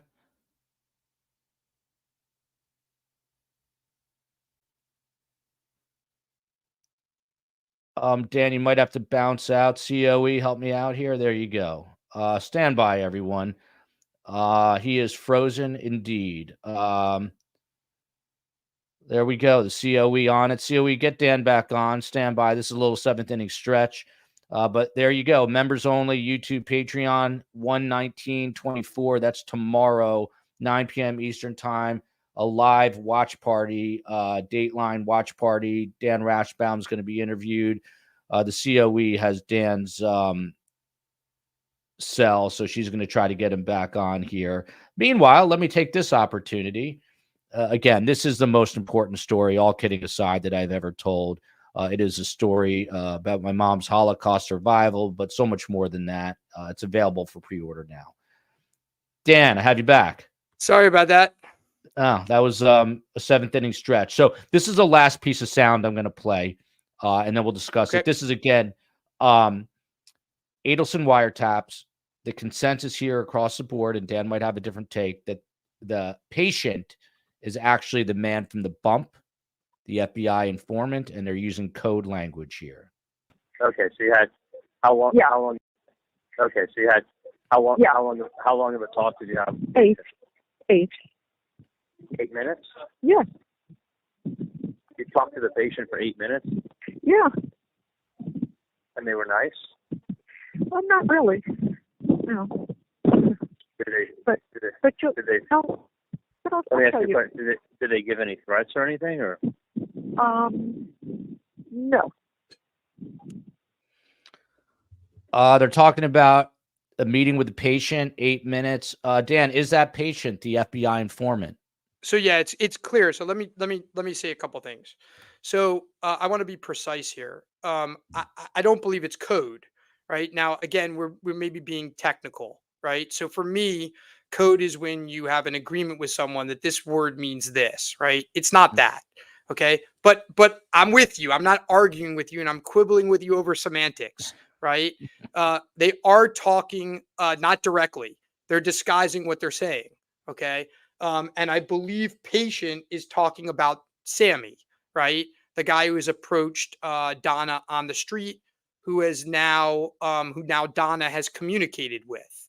Okay, this is late in the wiretaps, and this is after Donna has received, I believe, a text message early in the morning, like 2-3 o'clock in the morning, 2 days before. And so the patient, though, to be clear, is the person who Donna believes has approached her on the street, and who turns out to be indeed an undercover agent. Yes. But Dan, why aren't they just saying it? Why are they talking in code? I mean, they've got the TV, obviously a code word, the birthday present that a lot of people's code word. I mean, doesn't that just reek of guilt and suspicion? Well, so the birthday present is not the birthday present is a birthday present. Okay. That was the one surprising thing at trial because it was so ridiculous. Okay. So the birthday present is a birthday present. Right. But as far as the other things go, there's a reason why they're talking the way they're talking. And the reality is they don't want anyone to understand what they're saying. And there's a reason why they don't want anyone to hear what they're saying. And you'll hear that at trial. That's the reality. Right. You heard it at Charlie's trial, but I think you'll hear it clearer at Donna's trial. Why they don't want, if someone's listening to them to know what they're talking about. It's clear they don't. I mean, I agree with you. It is clear as night and day, right, that they don't want anyone to understand what they're talking about, right? That's for sure. On to the double extortion theory, and I promise we will wrap shortly thereafter because in 16 minutes we're supposed to do another show. The double extortion theory, and I really don't mean to be harsh about this, but I sort of had trouble following it. People thought it was an outrageous defense. Can you tell us, is this what Charlie told you?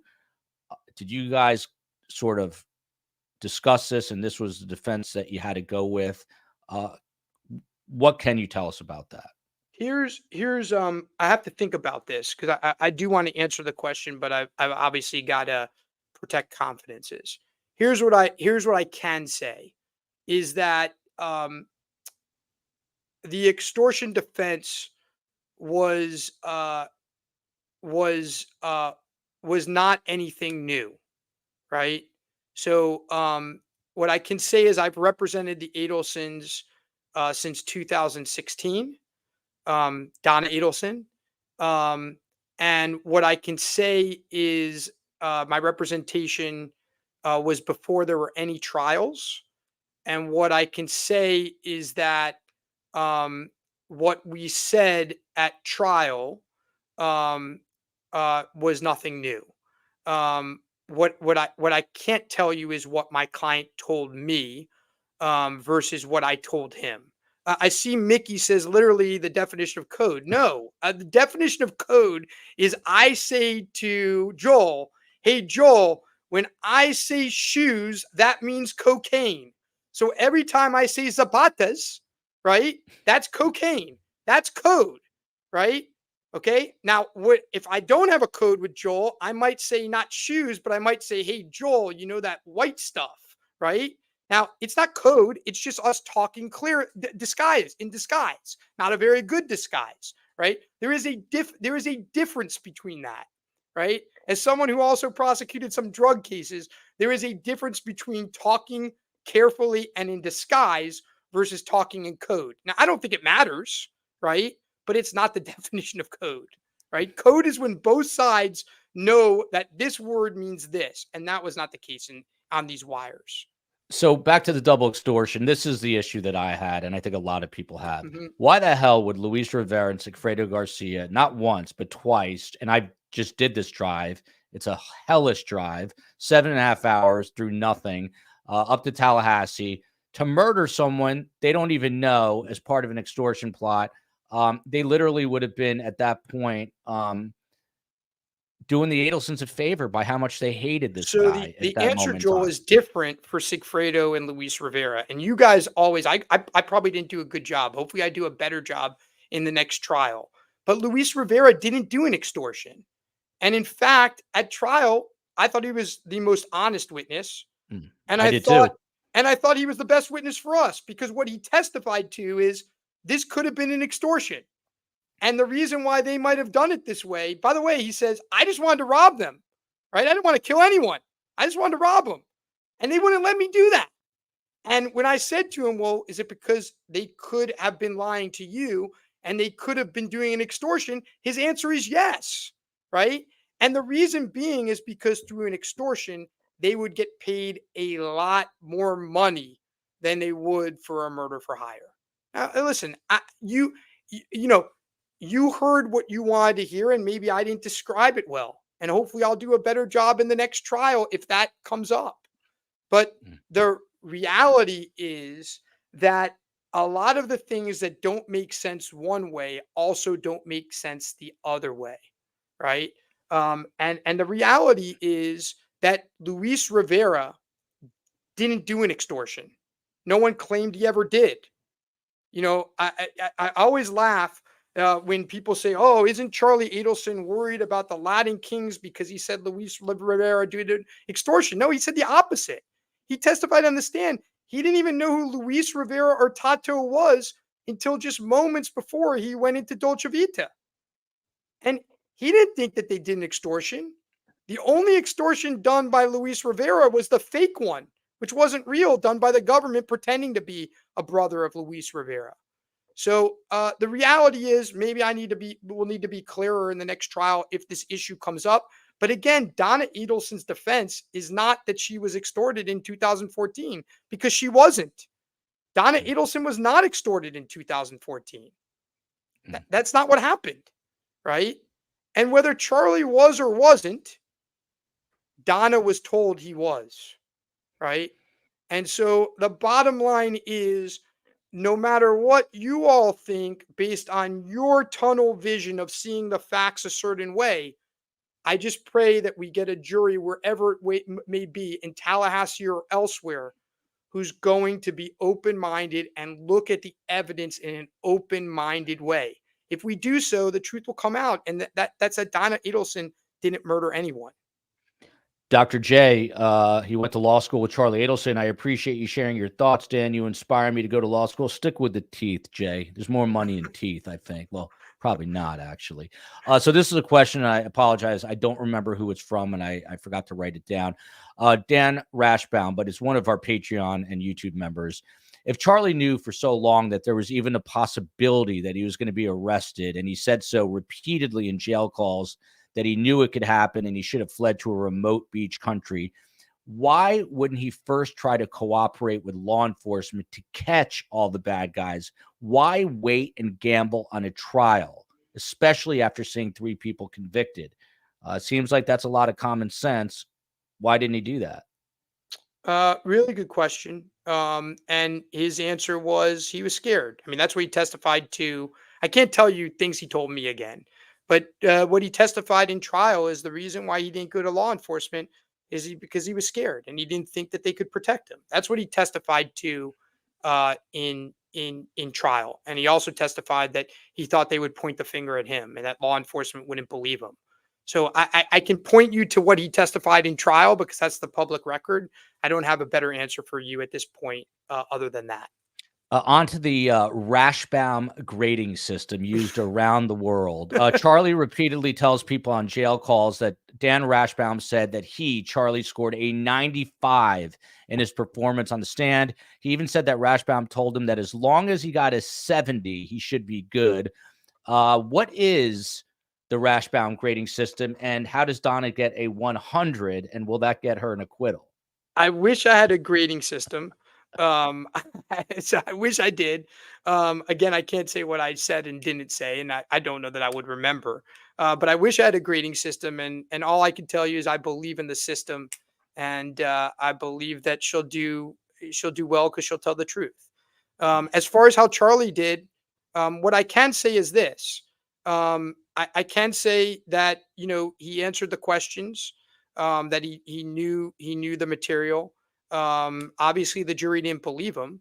And Georgia Kappelman was very bright and very smart. And when she saw that she couldn't go a different direction with him, she decided to save it for closing, which was a brilliant move by her part.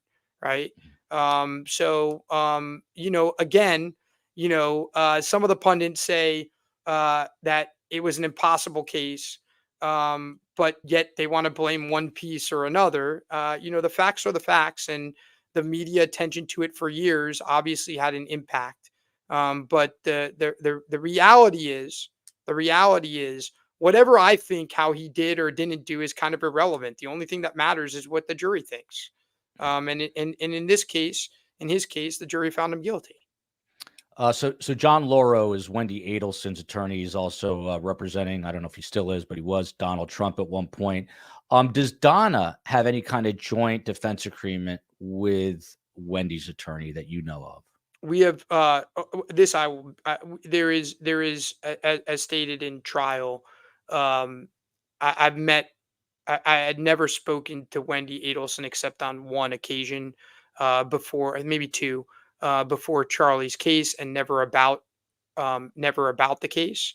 There was never, to my knowledge, any joint defense between Wendi and the rest of the family. There was a joint defense between Charlie and Donna and Harvey, but I'm unaware of any joint defense that ever existed with Wendi. Potential problem for you that I'm curious about. What if, this is a hypothetical, what if Charlie and or Donna wanted to flip on the other, and now you've represented him and you're representing her? What are the professional rules that kind of govern that particular situation? Look, there's professional rules, and then there's comfort zone rules, I call them. And my comfort zone is probably further away from the professional rules, meaning I'm more conservative. And so if either party wanted to flip on the other, I would probably remove myself from the case. I'm not sure I have to do that under the rules, but that would be what I would choose to do. And you have there's an ethics commission, I assume, that you can reach out to ask these questions of in the state of Florida? There is, and I've done that in both instances when I did the first waiver and the second, and on top of that, I have my own ethics lawyer, right? So again, and I think any lawyer will tell you this. You obviously want to follow your ethical obligations, but then you also have to be comfortable with it, right? And so, I have a particular duty to my client, but I also have a duty to myself in the process. And if there was going to be cooperation against one another, it would be best, whether I needed to or not. It would be best for me not to be part of that.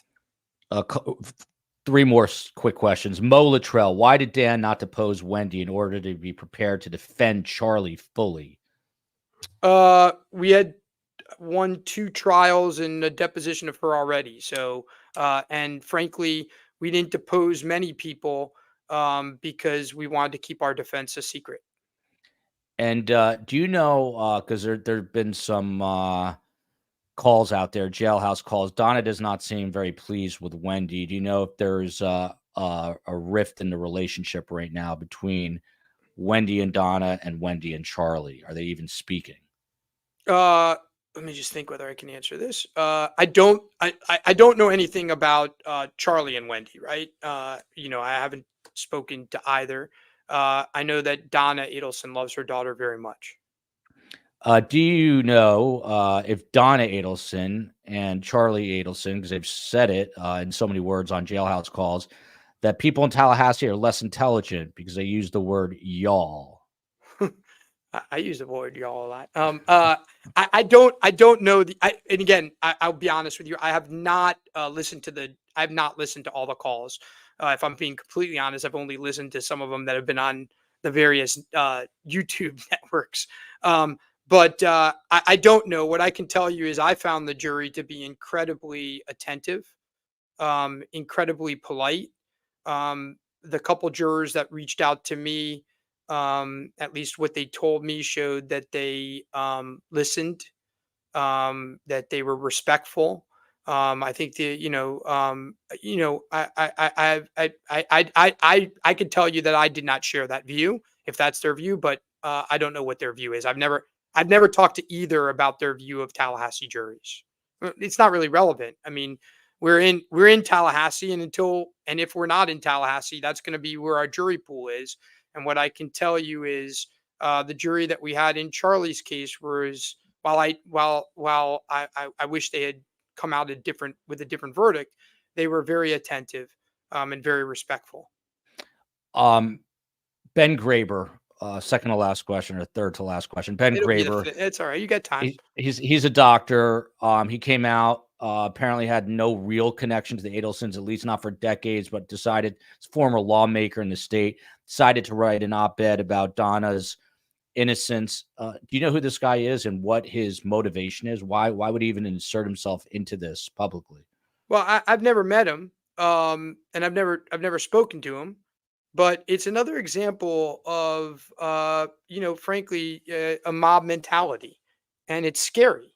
I felt very bad for the alternate juror in our case, who didn't do anything wrong. I mean, he got called to jury duty. He got selected to be an alternate juror.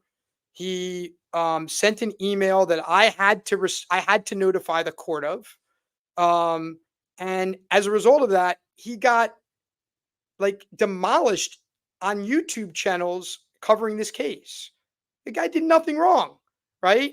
Now, whether he was with the defense, against the defense, I don't know. I mean, on some YouTube channels, I was accused of paying the guy. I don't know who he is. Okay, he made bad facial gestures. I mean, it is scary how the mob mentality reacts. And Dr. Graber's another example of that. Whether you agree with him or not, and I don't know how close of a friend or he was otherwise. All I can tell you is, if I was ever accused with any sort of crime, I would hope that my friends would come and defend me, right? And wouldn't be afraid for that. They know me, right? And so again, It's the scary thing. We don't live in China. We don't live in Russia, right? We live in America. And people should be able, you see it in politics all the time, right? I don't even watch the news anymore. I used to be a news junkie. And the reason being is because we no longer can have civil discussions where we disagree with one another. Even on these channels. And look, I've told you this, Joel. I don't watch your show most of the time, right? As You might good be as you smart. are. As Yeah, you good might as you actually be are, smart. Thank right? you. But I do watch the comments. And I watch the comments because I learn from the comments, right? And I always, like, half the time I want to comment back because it's so upsetting that people, if they say something even somewhat positive about anything that's against the mob mentality, they get crushed by other commenters. And you know what?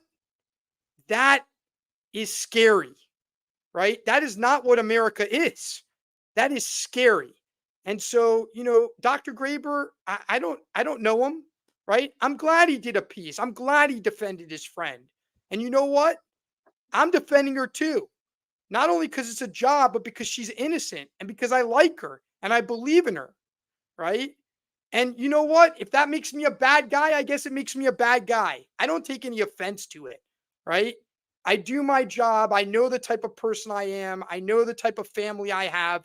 The reality is, in this country, we should be able to defend our friends. In this country, we should be able to have a differing viewpoint. And it's a shame when we can't. It's a shame. This is not a point that we can argue about. Look, the biggest victim here, obviously, Dan Markel, but outside of that, there are a lot of children. You've got Ben and Lincoln, but one of them is Roman Adelson, Charlie's child with Bree. Have you spoken to Bree? How is the child doing? Look, I'd rather keep those conversations private, but that's another example. You know, you're talking about a mother, right? And you're talking about a mother doing the best she can for her child in a very difficult situation, right? And oh, you're getting a time I'm check, which getting a means time you're in check. Well, trouble. let me Means you're tell in you big this. trouble. Final question here, because we're pivoting to a second show, as if this wasn't enough. But Ben and Lincoln, two young men now. They were, toddlers when this first happened. Obviously, Dan Markel and Wendi Adelson's children. If you could sit down with them, I don't know, 6 months from now, 3 years from now, 30 years from now, what would you want to say to the two of them? Man, I mean, I remember sitting in Katie's trial, her second trial, and sitting in the audience and watching it. And when I saw what they did, what these three animals did to Dan Markel, I remember sitting there and thinking to myself, why am I even here? You know, he was listen, he some people didn't like Dan Markel, right? But he was a terrific human being. And the thing is, there are no winners in this. There are only losers, and I pray. I'm not very religious, so I say that somewhat, in a. I pray for them, and I pray for the Markels because I cannot imagine what they have gone through. And look, I always would want to treat all of them with respect. Because again, I remember when I was a defense lawyer first, I remember my mentor said to me, when you go be a prosecutor, don't forget who you defended. And when I went back after doing federal prosecution for years, I remember thinking to myself, don't forget who I represented, which was victims, right? And so, I feel very badly for everyone here. The world lost a very good human being, a father, a son, and a brother, and a very good part of that community. And what I said in opening regarding that, I meant every word of it. And there's no winners here.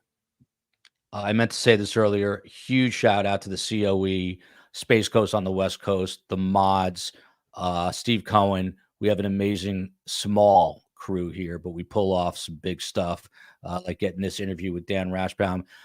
Dan, you're a gentleman and a scholar. I know a lot of people are not going to like you because of who you defend, but that should not delineate or define the person that you are. And I hope that you will come back when the time is right, and appreciate you being here very, very much.